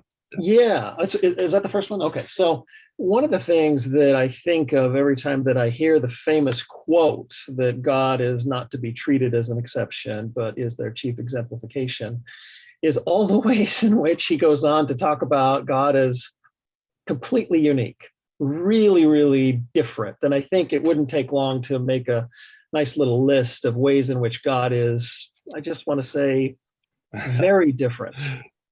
Something other than the exemplification. Now, we don't need to dive into the details here, but I'm curious, you're aware of many of the ways in which God is fundamentally different than everything else. How do you kind of grapple with that fact that God is, on the one hand, the chief of exemplification of all the metaphysical principles, and on the other, very different in some important ways? Yeah, thanks, Richard. That's a good statement. And of course, Whitehead knew this, of course. He's not just, to say that God is the chief exemplification is already to say something unique of God. Yeah. But is it contradictory to saying that God, some people wanted to argue that Whitehead is making a huge error here. I'm not convinced of that. There's another statement where he's talking about actual entities. He says all actual entities are on the same level in terms of being actual. And then he says, but they have diversities of function and diversities of importance. And so I think when you think about the function of God for the world process, when you think about the importance of God for the world process, Whitehead clearly sees these as unique aspects of God. But I don't think he sees them as making his statement that God chiefly embodies these principles incoherent. So we don't have to go too much deeper into it, but I would push back at people who obviously think Whitehead is contradicting that statement. It's more nuanced, as most things are with Whitehead, but that's a good question. So I wanted to return to transition 3 from mechanism to organism. And I'm just wondering if the suggestion is that we should only look at the world from this organic point of view, because it would seem to me that the mechanistic perspective and what it has contributed in terms of modern science, the achievements have been remarkable. So, does the organic view supersede that, or is it a question of how they operate together and at certain times and places? I think you know what my question is. Sure. Yeah, thanks, Steve. That's a great question. Whitehead has many complementary statements about the mechanistic paradigm. I would point everyone to his beautiful book, Science in the Modern World, 1925, where certainly he recognizes how far science has gotten through using a mechanistic kind of materialistic paradigm. It's been very pragmatically useful and it's yielded results. Nevertheless, so there's certain affirmation of that we can't dismiss mechanism in that way. There's still ways of thinking about mechanism that I think are helpful. But when it comes to more fundamental questions about what there is, questions of ontology, questions of the inadequacy, arguably, of certain mechanistic paradigms, the nature of experience, the nature of consciousness, the nature of movement and change, he is going to ultimately point to the inadequacy of that paradigm, and offer the organismic understanding as a way of remedying and indeed complementing or deepening the insights that are already there on the scientific platform. Does that help? Yeah, great. Thanks. I appreciate that. Thank you very much. That's a really great question. Yeah, it's a rejection, but it's not a total rejection in the sense of ignoring the pragmatic value of our concepts. But concepts are limited. That's just what they are. Thank you. Well, unfortunately, I think we're going to have to leave it there in the interest of time, but thanks, Andrew. I think any of you, if you're interested in what Andrew is working on, this is something that we will be hearing about and seeing in, I think, probably some format in the not too distant future. So again, thanks a lot, Andrew, for being here. Let me just introduce our next speaker here. He will probably be familiar to a lot of you because he is one of our most prolific authors in the process movement. Bruce Epperly has spent over 40 years in a variety of vocations: seminary and university professor, university chaplain, congregational pastor, and seminary administrator. He's the author of over 60 books. That's right, 60, not 16, including the recent The Elephant is Running, Process and Open and Relational Theologies and Religious Pluralism. His comments for this evening are inspired by his process theology and politics. So his topic tonight is healing politics, process and political theology. Bruce, welcome. Well, it's good to be here, and it's good to see folks on the screen as well. I don't have any shared slides. I'm not quite as erudite as my student, Andrew Davis. I'm just trying to walk and chew gum at the same time. But it's good to see you all this evening. And I'm going to talk somewhat aphoristically tonight. I'm still trying to work through this subject that is very slippery and a subject that I don't have a lot of hope about, but a lot of tragic beauty nevertheless. The healing of nations, process and politics, the quest for beloved community. And I suppose you reach a certain age in life in which you realize that one of the key virtues of life is gratitude. I'm reminded of Meister Eckhart, the German mystic, who says, if the only prayer you can make is thank you, that will suffice. So whenever I talk, I always lift up some folks I'm grateful for. Certainly, I'm grateful for my teachers who taught me process theology, John Cobb and David Griffin, Bernard Loomer, Marie Fox, and Richard Keedy. I've always been grateful for my students. I think there's 3 of them here online. 2 students who have become theological peers, Andrew Davis and Sheri Kling, and I'm always looking for their next pieces of work. I believe that Andrew Davis may very well pass me in books publications eventually. His work is prolific, well worth looking at. Sheri Kling's book on Jung and Whitehead is unsurpassed in that area. And I'm grateful for Patricia Farmer. I've known Patricia for a quarter of a century, and every author has people you write for.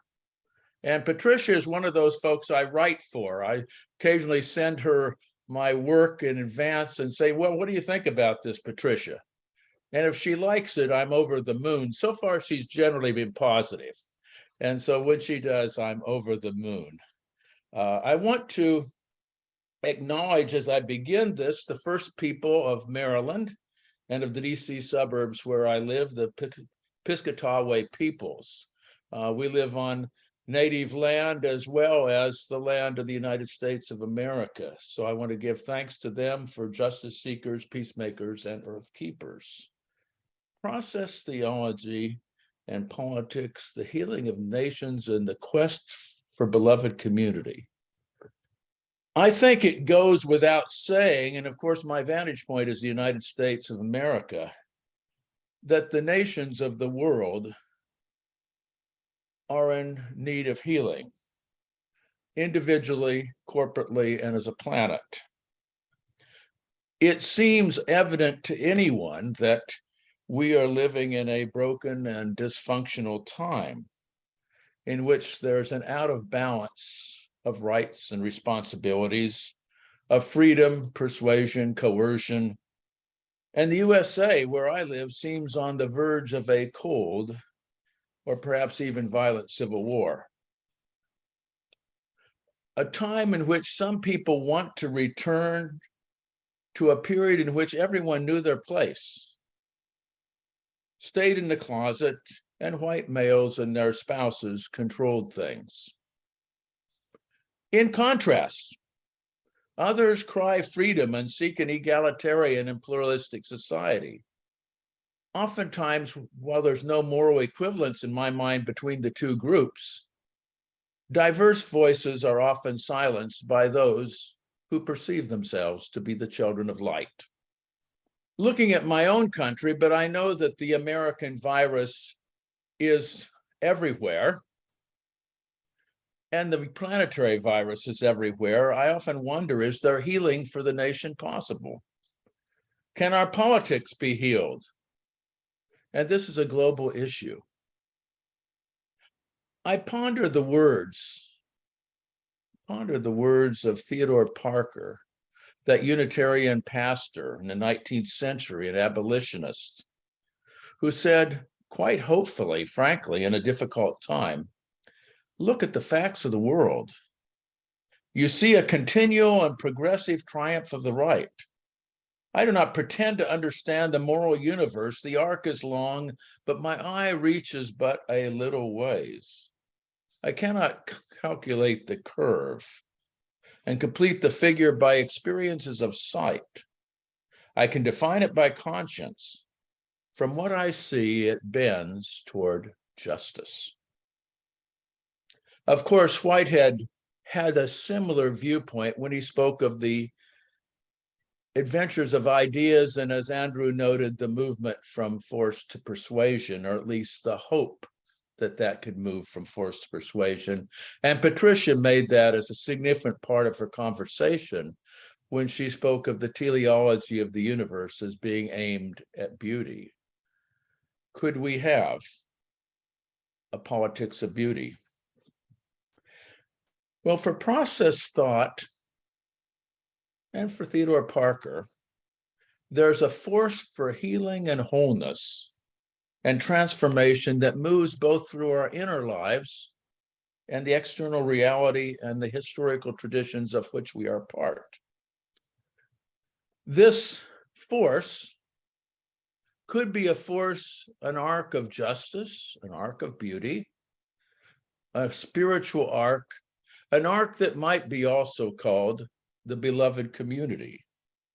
And there's some indication that at one point in time, Martin Luther King, who popularized that phrase, studied a wee bit of Whitehead and a wee bit of Boston personalism, which was somewhat influenced by process thought.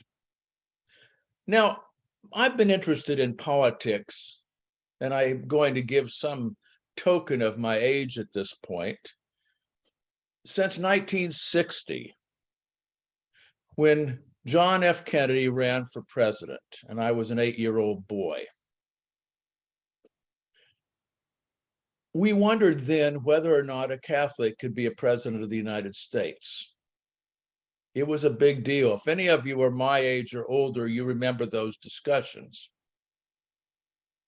My interest in politics peaked as a college student during the Vietnam War era and during Watergate, when President Nixon, who by comparison to other leaders only made small misdemeanors, had to leave office.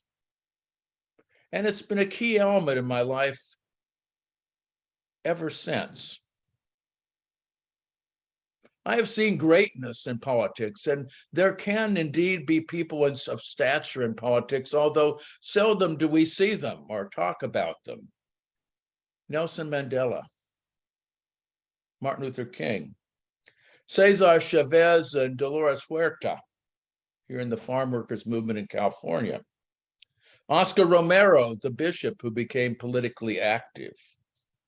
Dorothy Day, Greta Thunberg. And I've also seen the destructive impact of dictatorial leaders in my own country and across the globe, as well as the destructive power of the military, industrial, informational, political, and sometimes religious complex. It goes without saying that we are in a crisis stage in national and planetary histories. The planet is in peril. Issues of race have become divisive. Incivility characterizes political conversation, and there's little appetite for consensus, either at the international or national or even local levels. The world is in dire need for a healing politics, a politics that seeks common ground, lifts up the marginalized, and supports human rights and freedom, and looks beyond the nation to the planet. A politics of beloved community. Now, my own approach to this issue has found its origins in process thought, at least my interpretation of it, which I call process theo-spirituality.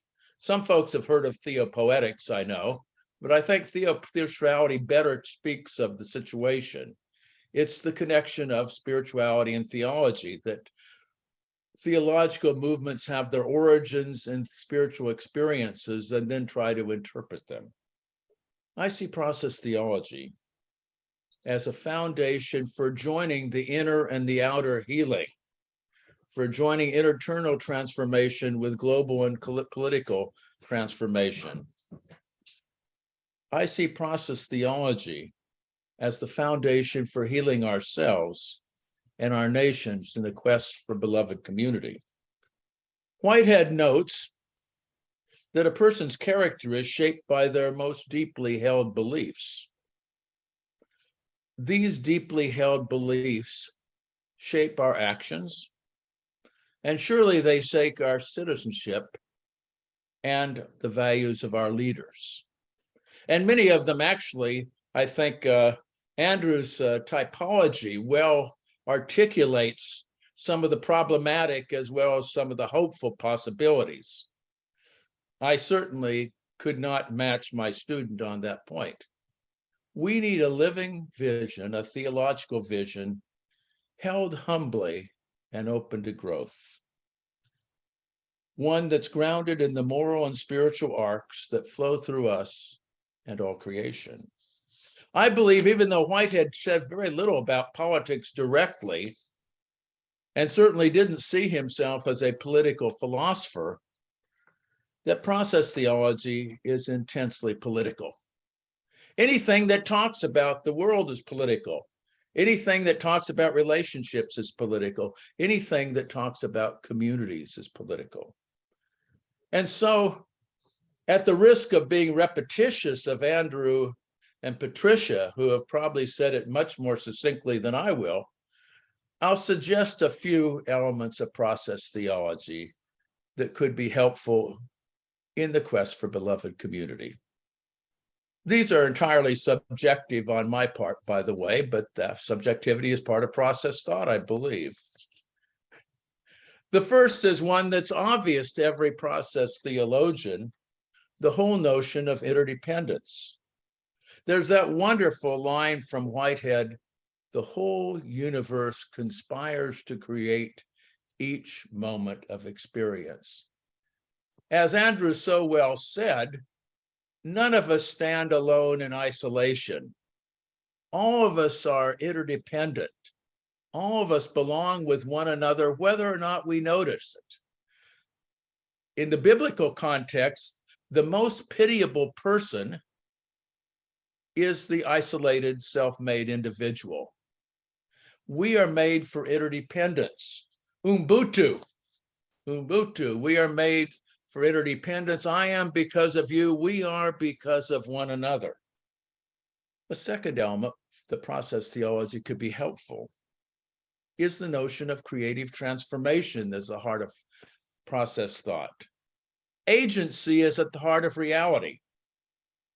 Reality is not mechanistic, but creative. We are intended and meant to create. That healthy societies aim at creativity and the right blend of order and novelty. You cannot exist without the past and the traditions of the past. Yet, order gives birth to novelty, to newness.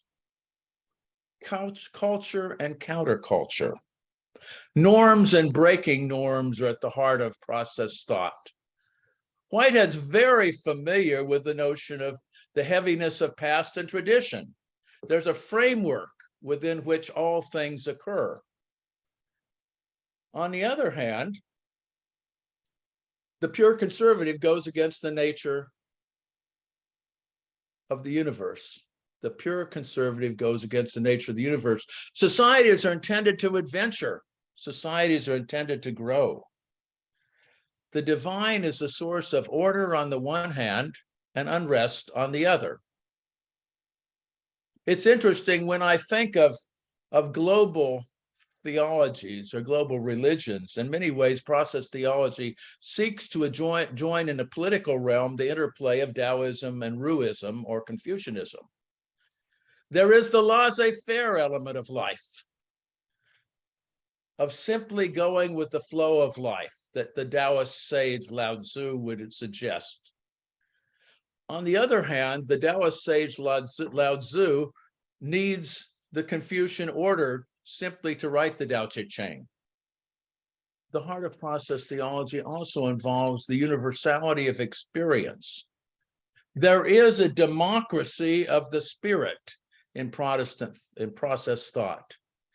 If you live in a world in which experience is universal and value is universal, so too is opinion and thought, especially in the human realm. Experience should be honored. One of the things we often do in oppressive societies is to deny experience. There's a story from one of my mentors, Howard Thurman, the great African-American mystic.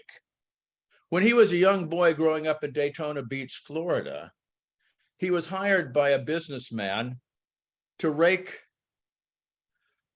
the leaves on a fall day. He was raking the leaves. The businessman had a daughter who loved these leaves.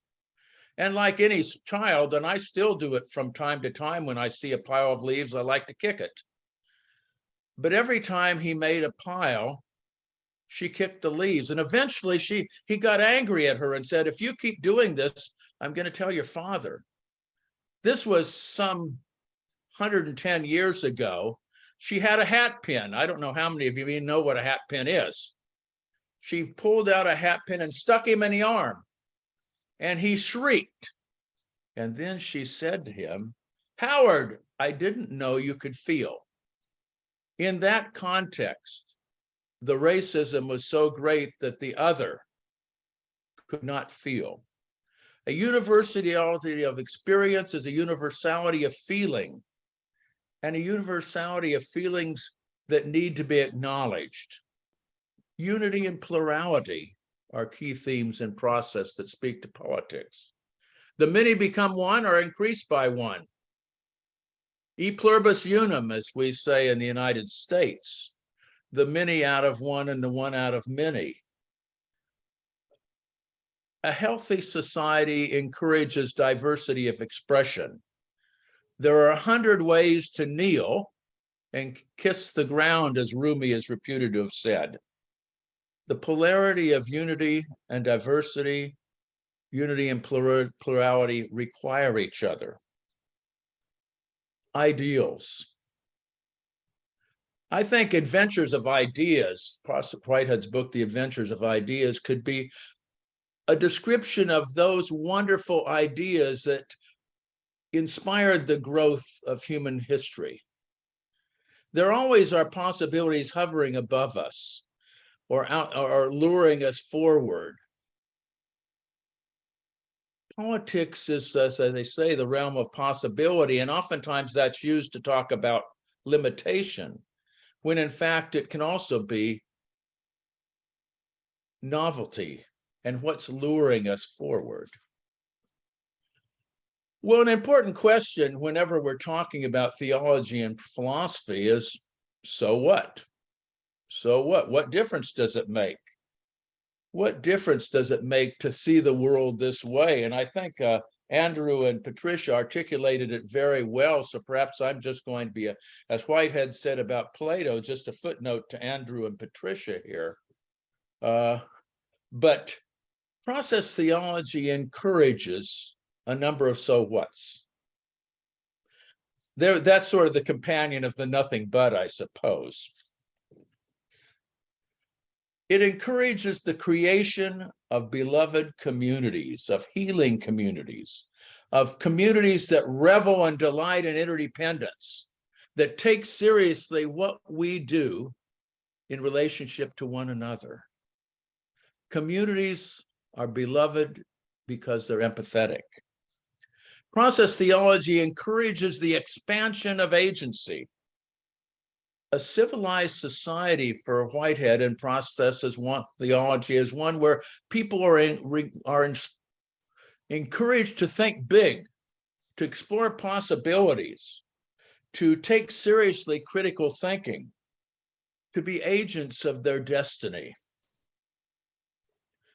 Process theology encourages a balance of freedom and community. Certainly, agency is mated with responsibility.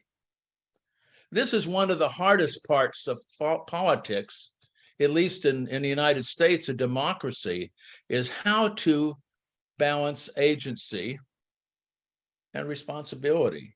We certainly see this in the responses to the COVID pandemic, in which people wrestled with whether or not to get vaccines, and wearing masks became an issue of arguments in the supermarket. How do you balance freedom and community? How do you honor diversity and look for common ground? One of the most interesting phrases in Whitehead's thought is his comment that the divine aim is the best for that impasse. That's an interesting phrase, isn't it? Because oftentimes we would imagine that the divine's ideal will be as God wants it, right? We will imagine that the ideals of society, the vision of shalom, the beloved community, is in some way going to be found on this planet just as the divine desires it, or just as we want it. God's aim is for the best for the impact. And then there's that curious comment. Sometimes the function of God is analogous to the remorseless of working of things in Greek and Buddhist thought. The initial aim is the best for that impasse, but the best be bad, then the ruthlessness of God can be personified as Ate, the goddess of mischief. The chaff is burnt. I think that's a wonderful comment that relates to politics. Politics is a dirty business. Politics is a messy business because it always involves the best for that impasse. It always involves the realization of the ideal in the concreteness of life. The realization of your ideal in the concreteness of life. And at some level, it always involves finding some place where we can have common ground to move things forward. Now, I myself stand on the progressive edge of politics, and would that my country and several other countries were much more progressive in their politics. But I have to remind some of my friends, at least in the United States, is that you can't get anything done without 60 senators. So sometimes you have to depend on a mediocre gun bill when you would like one very serious, because that's the best for that impasse at the moment. Well, just a couple more thoughts. 4 political agreements for leaders and citizens. 4 political agreements for leaders and citizens. The first one that I learned from Bernie Loomer in a seminar I was in 1978 or 79. It's been a while. The question of size or stature, or what Patricia Adams Farmer would call the fat soul. Politicians and citizens are called to be people of stature. That is, people who can embrace the widest possible vision without losing their own perspective and center. Let freedom ring in many voices. Be a person of stature. Be humble and graceful. One of the things in a process world is the recognition that you don't know much. You know, Whitehead's own wrestling with the death of Newtonian physics. He makes the comment, I don't want to get stuck in that dogmatism any longer. We have to be humble. We may not know or have the only right answer. We may not have the only right answer. There are many right answers. That's an important thing to remember. There are many right answers in politics, not just one. Third, from one of my mentors, Howard Thurman, and I have a book on Thurman that speaks to this, be a prophetic healer. In politics, you have to advocate. In politics, you may have to play hardball. In politics, you may have to call something wrong when it's wrong. But you do so with the quest for healing, not the quest for destruction. You do so for the quest for healing. One of my good friends, he was actually my father's pastor, Michael Ray Matthews, made the comment about white nationalism in the United States. White nationalism hurts white people. It's a very ironic statement for an African-American man to say. But indeed, injustice, as Plato would say, harms those who commit injustice. The mystic, as Thurman says, and as Whitehead would say, has to challenge anything that stands in the way of beauty of experience, has to challenge anything that stands in the way of the moral arc of history. But you do it for the ultimate healing of community. The beloved community needs everyone in it at the end of the day. The beloved community needs everyone in it, at least in some way, in the end of the day. Seek beauty while recognizing inevitable tragedy. Tragedy is inevitable in the political sphere and in the quest for healing. In creating the frameworks in which we live, there's always the potential of violence. In creating the frameworks in which we live, there's always a potential for coercion. Even though Whitehead talks about force to persuasion, he knows that governments depend on an element of coercion. How to find the right blend of freedom and coercion in the interdependence of life, respecting the people with whom we live, trying to bring out the best of them, trying to be prophetic and present alternatives, and yet at the same time, see the holiness of the other. I conclude with one of my favorite hymns. It's oftentimes referred to as the Black National Anthem.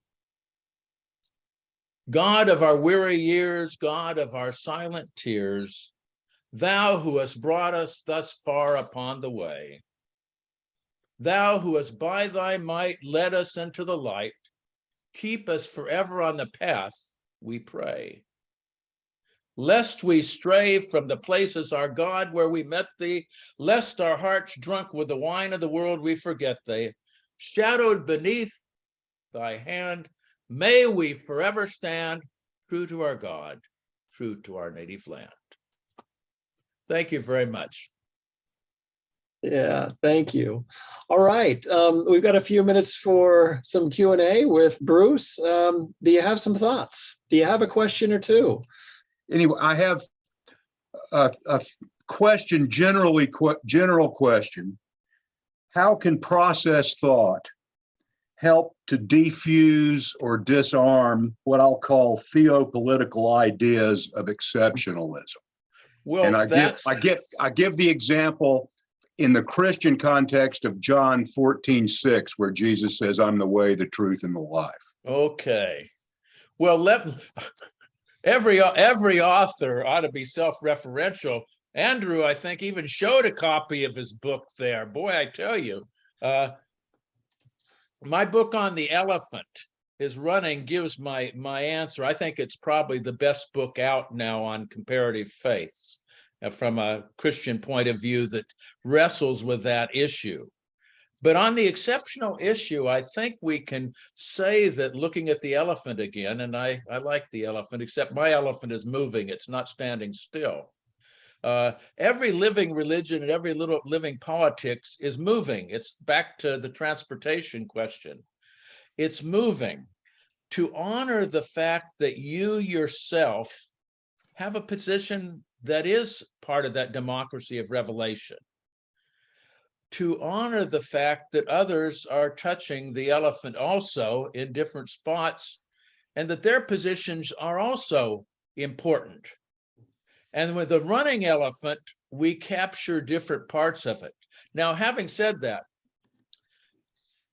I think any form of fundamentalism is very difficult to dislodge fundamentalism.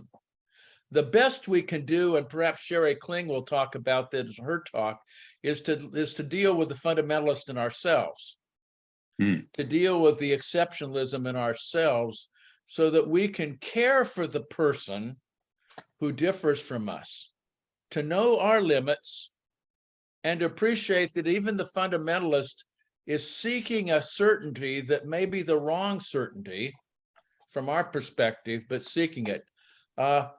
Wei Dong?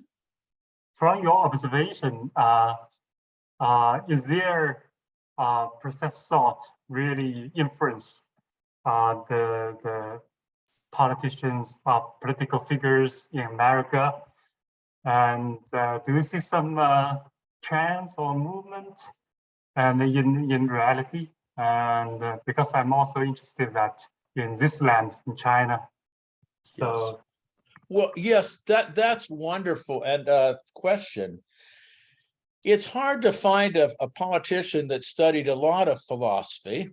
Let's start with that, or theology. I would say that there's a couple people that I believe, if not process theologians, I think Jimmy Carter understood the self-transcendence. I think Jimmy Carter, President Carter, understood Whiteheadian comment of that peace has something to do with going from self-interest to world loyalty. I think Barack Obama does as well. And I think, again, in the United States, because we're a democracy, the ideals of politicians are often not put into practice because of the push and pull of our system. And oftentimes the politicians attempt to get something done rather than the ideal won't get done in our political system, but you want to get something done. Oftentimes very progressive politicians look much more conservative than in fact they are, because the best for that impasse, Well, that's enough of me. Okay, thank you. And thank you for your questions. But Bruce, thank you. We appreciate Thank it. you. We really It's do. a blessing. All right. So our final presenter is Sheri Kling. Sheri Kling is the director of the Process and Faith, and also the director of the newly formed John Cobb Legacy Fund.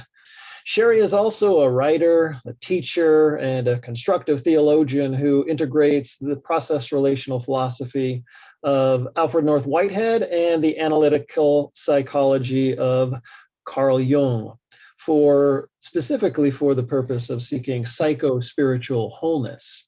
She earned her PhD in religion and process theology at Claremont School of Theology, and she's the author of A Process Spirituality, Christian and Trans-Religious Resources for Transformation, and also Finding Home, Rural Reflections on the Journey to Wholeness.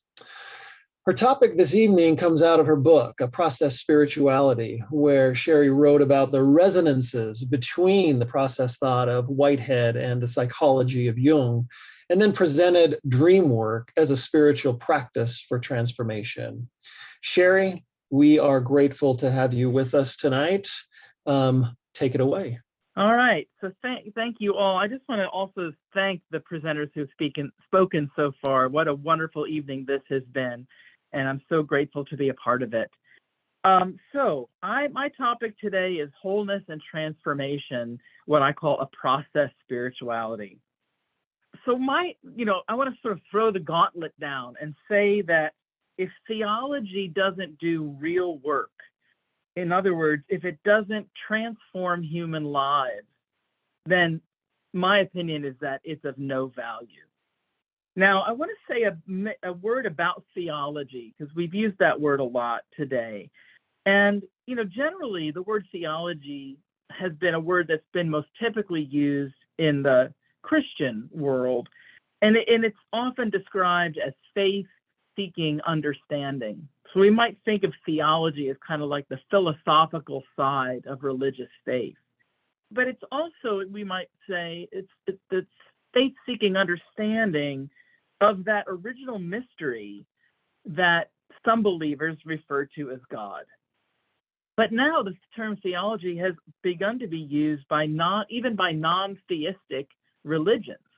Just again, I think as a term that points to that sort of philosophical understanding of the religious system. So we might hear now talk of even Buddhist theology. So I just want to go back to that claim, though, that theology to me has to do real work in the world. And I would say the same is true for spirituality. So my main points that I'll be talking about in the next few minutes are beginning with, first of all, fragmentation and spirituality, then resources for wholeness, and then a transforming practice. So let's first talk about fragmentation. Bruce has already pointed to this as a sad reality in the US context, but even in other parts of the world in terms of politically. But I think fragmentation goes so much deeper and has really been experienced at all levels of our world. Again, I'm speaking mostly from a US context, so that's what I know the best. But I do see evidence of this elsewhere. I think we have fragmentation at the societal level, at the interpersonal level in our relationships with other people, and even in the intrapersonal level, meaning that we are even divided against ourselves. So we are divided against each other, we're pulled apart, we're fragmented in this culture. I look at spirituality as a way to combat or counter that fragmentation. Combat is probably the wrong word because it brings a sort of coercive aspect. And I don't want to be coercive. I want to think about spirituality as an invitation. So first, what is spirituality? Well, David Perrin, in his book on Christian spirituality, talks about spirituality as being something that integrates all aspects of life into a unified whole, which then allows life to be marked by what he calls an overall spirit of goodwill, which I believe is inherent in authentic living. Spirituality also can open us up to healthy self-critique and to self-knowledge and self-giving.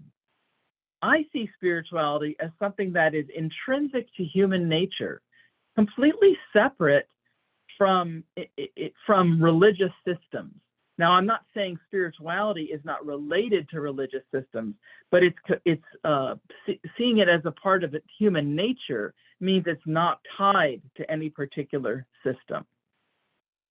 I think spirituality leads us to a capacity for both transcendence and self-transcendence, and would also say that it's a lived reality that is shaped into a way of life. Now, John Cobb talks about spirituality as the way in which we are inwardly animated and enlivened.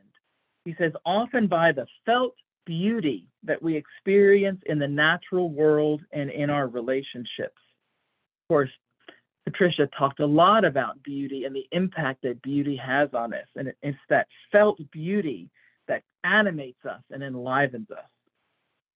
He goes on to say that spirituality is the seeking and sustaining of rich experience in both in community with others, but also in the solitariness of the heart. I think that's quite an interesting thing to hold. Again, it goes back to that holding intention that Bruce brought up of our rights and our responsibilities. Both are necessary. Both are intention, but both are necessary. That solitariness and community. So what are some blocks to healthy spirituality? Because I think there are a lot of blocks within our culture to healthy spirituality. Well, one, and this we see in religious people, or even organized religion in terms of its overall structures. Well, the first one is that we often see the divine as only transcendent. We see God, if we use that word, we see God or the sacred as only something outside of the world, which then leaves the world incapable of communicating divine presence. That's a block to healthy spirituality. Another is a dualistic view that separates mind from body and body from nature. Another block is understanding the earth and its beings as machines that can be reduced to parts and therefore have no wholeness. Now, the discussion we had earlier when Andrew was speaking was really great, talking about how there has been some benefits that come with a mechanistic view, but that mechanistic view has to be understood, I think, as an abstraction from the reality of an interconnected world. So we can objectify things in our world and talk about the parts that make them up, but we have to remember that's an abstraction. Nothing is actually like that in the world. Everything is connected to everything else. Another block is the dismissal of the non-rational aspects of life, things like emotion, religious experience, and the deep unconscious forces of the human psyche. And then the last block to healthy spirituality that I'll mention this evening, though there may be many more, is the collapse of the transpersonal or religious through secularization. Now, I won't get into a lot of detail about why that is a problem, but it's just in one sense, when we have no transpersonal targets, meaning targets that go beyond the individual person's life and subjectivity, when we have no transpersonal targets for our highest ideals, these are the things that religion used to do for us, then those energies of the psyche that have the need to project outward onto an ideal in order to motivate us to move toward that ideal, then those energies are then directed toward systems that can't contain that energy, or to people. We then fall in love and see our lover as a god or a goddess, or we think of our ideology as absolute when it's not capable of containing that kind of energy. And then we become sort of zealots that live in a real fragmented way because we're so insistent that our way is the only way. So I think that there is a wholeness that is available to us, a wholeness to counteract the fragmentation that we experience. And I describe the wholeness that we need as having these 5 aspects. First, it's the need to understand all aspects of our lives as one coherent whole, that things hang together in a coherent way. The second is that we see ourselves as in relationship to that whole and interconnected to the whole. The third is that we understand reality as whole and able to facilitate that wholeness in us, to facilitate our own wholeness, so that there's a relationship between cosmos and psyche that is facilitating that wholeness. The fourth is that we see our life and ourselves as meaningful.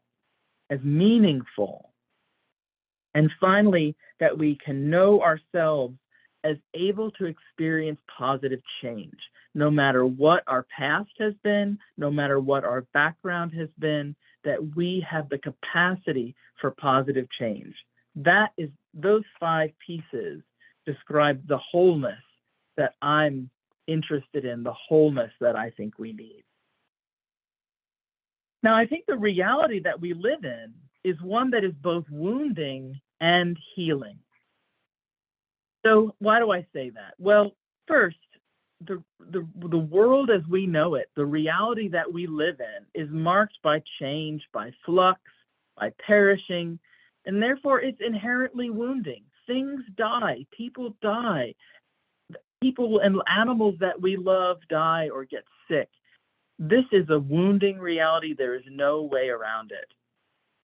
But there's also what we might call, or what Jung and Freud talked about, is a primordial mystery at the base of life, which Jung described as like a rushing river of being. And he felt like that rushing river of being and movement and dynamism and vitality that flows they thought it was the deepest layer of human experience. That flow of life is the source of creativity and dynamism and vitality in our lives. And it's mostly unconscious to us. So Jung talked about that we could tap into that primordial energy for this vitality and dynamism and creativity in our own lives. Also, we can align with this sacred flow of life, this primordial mystery, and allow ourselves to be transformed by it. So we might ask, is there also a healing aspect of reality that draws us toward integration, away from fragmentation, toward wholeness, toward zestiness of life, toward aliveness? I think that there is. And I want to talk about two resources for that wholeness. So let's first look at Whitehead. What does Whitehead have to offer us in terms of resources for wholeness? Well, as you've heard already this evening, little bits of this, Whitehead talked about reality as dynamic and creative. He thought it was made up of events or drops of experience as its most fundamental units. He talked about all things being interrelated and interconnected. He talked about all things as being subjects with an inner life, with some kind of degree of experience or interiority. Everything, all the way down, has some degree of experience, even though it might be infinitesimal. He also talked about that at the beginnings of experience, as these moments or events are coming into being, every moment of becoming encounters the other of the objective world of past fact and is formed by that world. It arises out of that world, as the Buddhists often say. There is this sense of codependent arising, that things form out of the world, an objective world that is other to them. Whitehead also talked about all things as having both mental and physical aspects that are intimately intertwined. And so for him, there was no separation of body and mind, and no separation of body and world. All are unified. Whitehead also talked about, as you've heard already, the divine as immanent in the world, and thereby offering the world wholeness, order, and novelty, and luring all things forward toward integration, toward enjoyment, toward those highest aims that are best for the empath, as Bruce said. Whitehead talked about everything. Everything in the world has inherent value, has value for itself, and actualizes value and seeks its own enjoyment. So for Whitehead, if we want to talk about whole making, the whole making sacred, this is how Whitehead talks about that whole making sacred. Now, I want to just also mention here too, I'll be using the word God in a little bit here. And John Cobb has a great definition of the term God. He says that God is a term that describes a unitary reality that's worthy of worship. And so my usage of the term in this presentation does not bring an agenda with it. I'm not interested in converting anyone to a particular belief system, but this is a term that Whitehead uses, that I use, and these are aspects or functions that Whitehead associates with God.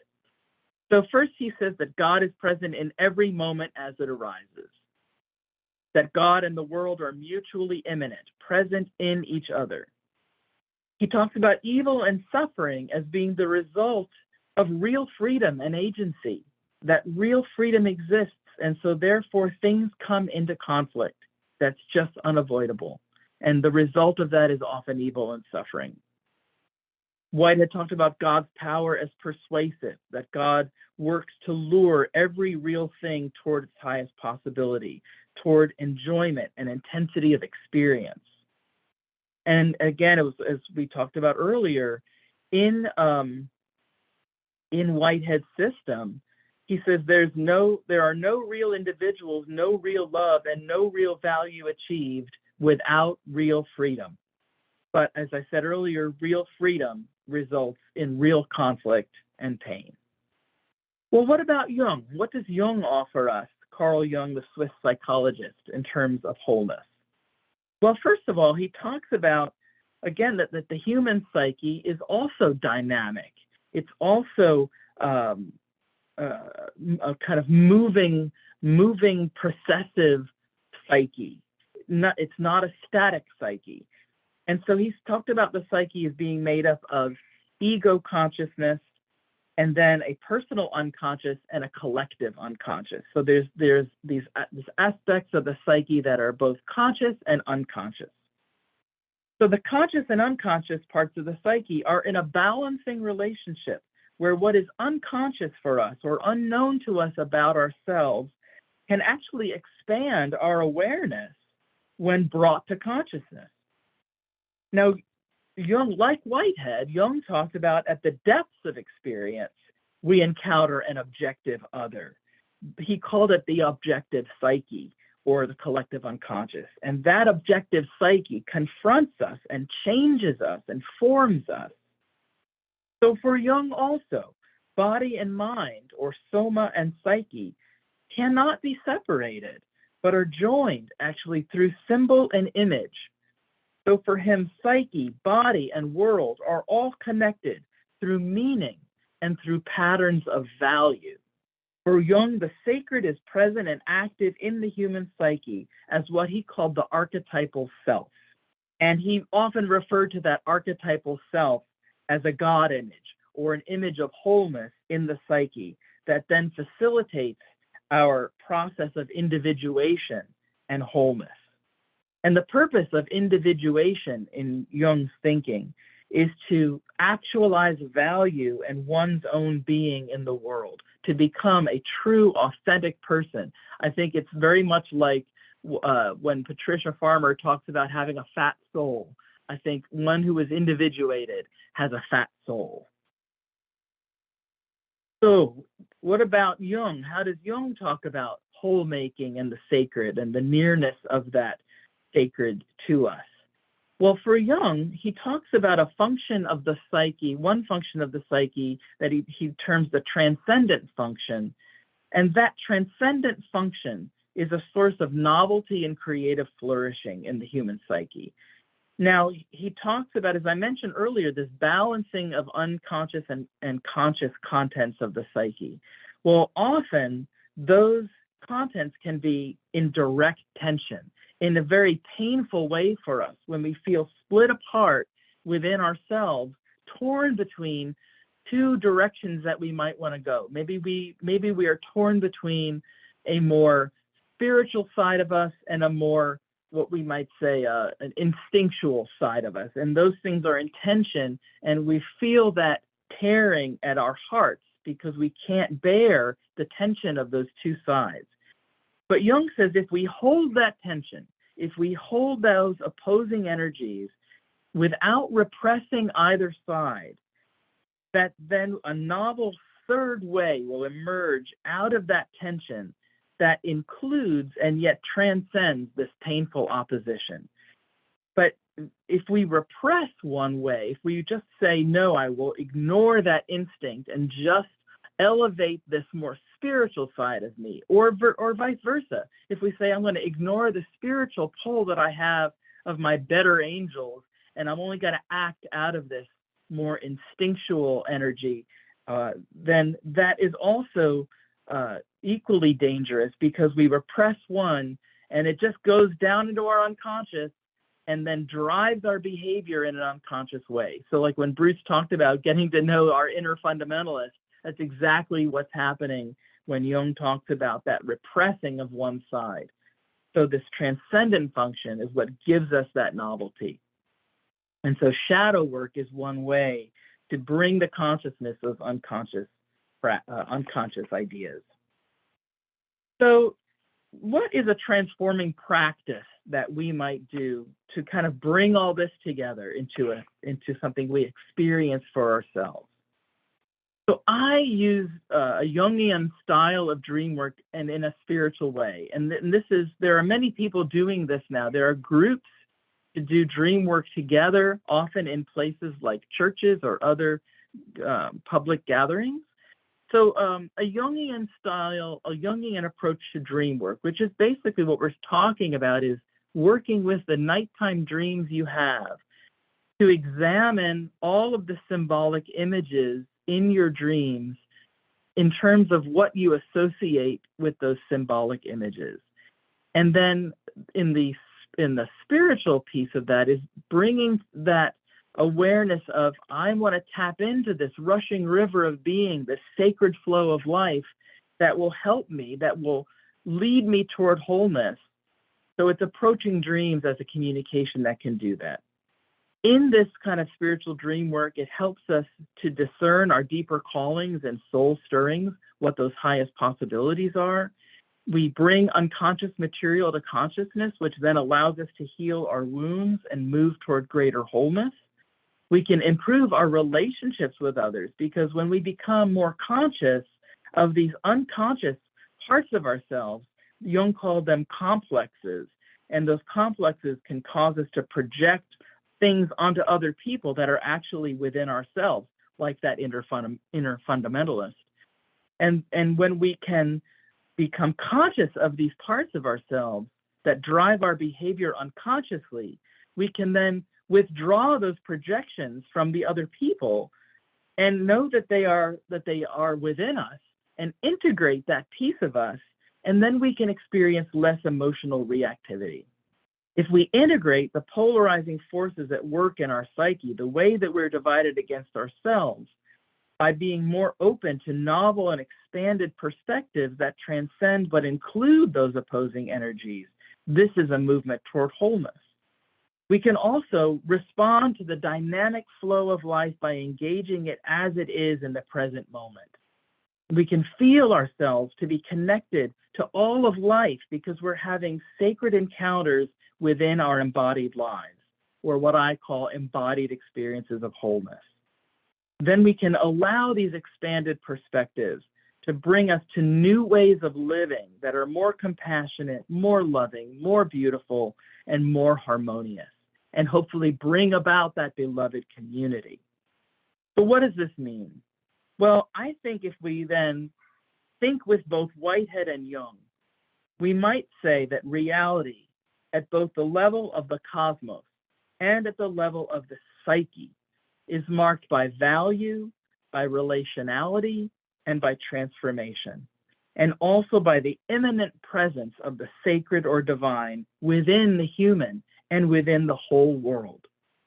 And when we experience that reality for ourselves through practices like a spiritual dream work that foster embodied experiences of wholeness, then we can learn for ourselves that we matter, we belong, and we can experience positive change.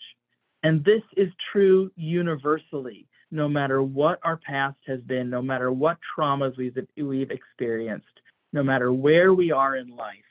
We matter, we belong, and we can experience positive change. Thank you very much. And now we maybe have few minutes for questions. Thank you, Sheri. Really very juicy presentation. And I become now interested very much in Jung's work. My question is that besides the Jung's work, especially the dream work, and how do you see the other practice, spiritual practice, like meditation, mindfulness, and other transpersonal practice Yeah. I mean, from a integrative point of view. What's your comments? Yeah. Sure. There are so many very valuable spiritual practices. I think the key is to get us out of this dualistic mind into a non-dual awareness. That's like one of the main one of the main fruits of the spiritual practice. So certainly meditation and mindfulness will do that. Yoga does that. I think even when we think about prayer, that can be the kind of contemplative prayer that many Christians are teaching now is another practice like that. Walking meditation, doing a labyrinth, anything that sort of stops the chatter of our mind, or that also just connects us to these sources, this river of being that of dynamism, that's that source for vitality and creative ideas, something that quiets the conscious ego mind that's always chattering away and gets us into that mode where we can open up our awareness to these deeper stirrings that arise from within us. So in a Jungian sense, of course, dream work does that. Another way to, I think, experience the wholeness of the world is to observe what Jung called synchronicities, or meaningful coincidences. When we have things that cross our path that connect with the meaning, where the outer world connects with the meaning that we have in our inner world at that same time. And there's not a causal relationship between those two things, but there's a connection of meaning. And so, and this is also very Whiteheadian, because Whitehead talks about the world itself as being just dripping with meaning, that meaning is inherent in the world. Meaning is not just something we put onto it subjectively. So when we can experience that connection, that meaning within the world through a synchronicity or through a dream that we have, I think that opens up our awareness to that wholeness and connects us to it in a way that we see ourselves as actually in relationship with that wholeness. And then new possibilities can arise from our unconscious, or from the higher mind, the greater wisdom, the non-dual self, the Buddha nature, the other aspects, however the Tao, whatever we see as the kind of wellspring of that level of awareness. It's the practice that puts us in touch with that.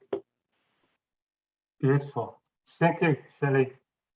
All right, we've got a couple of minutes left. Oh, I do see one hand left. We've got about 5 minutes. So what I want to do is bring I'm going to go ahead and just bring bring Andrew and Bruce on here on Spotlight with me. And you'll just have to imagine Sheri is here with us, spotlighted as well. Any questions you have for any of the presenters, you're welcome to ask now. Thank you very much for offering this opportunity. I just have a question for Andrew first, and then if there's time for Bruce. The first question is about being and becoming, because in one of your slides, you said becoming in process. You quote somebody's idea, says that becoming is more fundamental and it's like a bedrock, but being is more like a byproduct. I just wonder, in your understanding, what is being and what is the real being for human being? You also quote, there's a quote that says, becoming is too obvious to notice. In my understanding, many people today really are quite attracted by becoming instead of being. They have been very ambitious to becoming this or that, to like become millionaire or becoming very rich, or becoming a scientist or something like dreams. But they really are not clear about their being. They don't know who they are really, their true self. So I just wonder, what's your understanding of self and becoming? This is the first question. The second question is for Bruce. It's about Lao's thought about like for politicians. He supposed like sent people as symbol for politicians to rule people. So this saint in his Taoism always saying that those saints should rule people without giving them too much like rules or disturbance, to let people or everything else to develop naturally according to their like innate nature. I just wonder, how do you look at this Laozi idea in today's society? Because many politicians seem to be very ambitious to try to put their orders or their ambitions into reality to be achieved. Great questions. Okay, Andrew, you're up first. You get to answer the question of being in 60 seconds or less. Bruce, same thing for you. No, Okay. Easy task. Yes, well, yeah, thank you for the question. I'll only be able to give a brief response, but your question is at the heart of process thinking, and in particular process metaphysics. The term is essentially about the nature of reality as such. So Whitehead's claim is that becoming is more fundamental than being, and that what being is an outgrowth of becoming. So the language I used in part in my presentation was that we are not so much beings that become, but becomings into being. Now, you asked about self as well, and so process thinkers, Whitehead, the becoming of the self is not something that itself is substantial or unchanging, but it's something that, the way I like to put it is, the self is an element of persistence through process. So becoming is more fundamental, but nevertheless, there are elements of being, elements of permanence that emerge. But these in and of themselves, in their deepest functions, are not unchanging either. They're the inheritance of pattern, the emergence of dominant characteristics that are passed through process. So I mean, I don't know if that answers your question precisely as you put it, but the quote you mentioned was from Robert Kuhn as well, and that was, yeah, becoming is bedrock, being is byproduct. So does that help? I know that that's perhaps not where you were going for, but perhaps you can guide me on that. Thank you very much. Sure, thank you. Well, that was a wonderful question, and in many ways, and I won't claim to speak for the old sage himself, Lao Tzu, but in many ways, it's an attitudinal thing as much as anything. I think even complicated societies can have an element of the Taoist spirit in them. It's to let be where you need to let be. It's no accident, I suspect, that Master Kung, often call him Confucius, Master Kung, would be balanced by the Taoism, because in a way they require one another. In many ways, the Ruist, as term used now more than Confucianist, because that's a Western term, the Ruist tradition kind of creates the playing field, like a soccer field or a baseball field. The Taoist is playfulness within the playing field.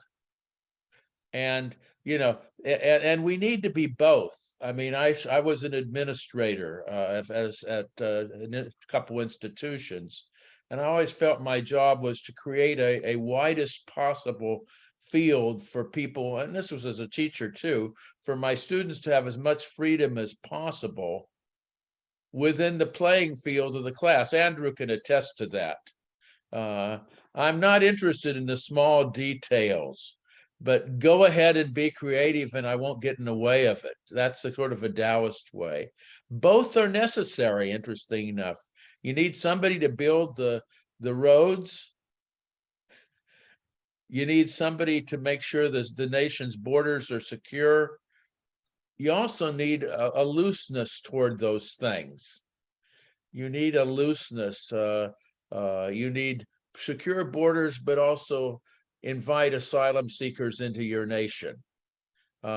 It's really that yin and yang, isn't it?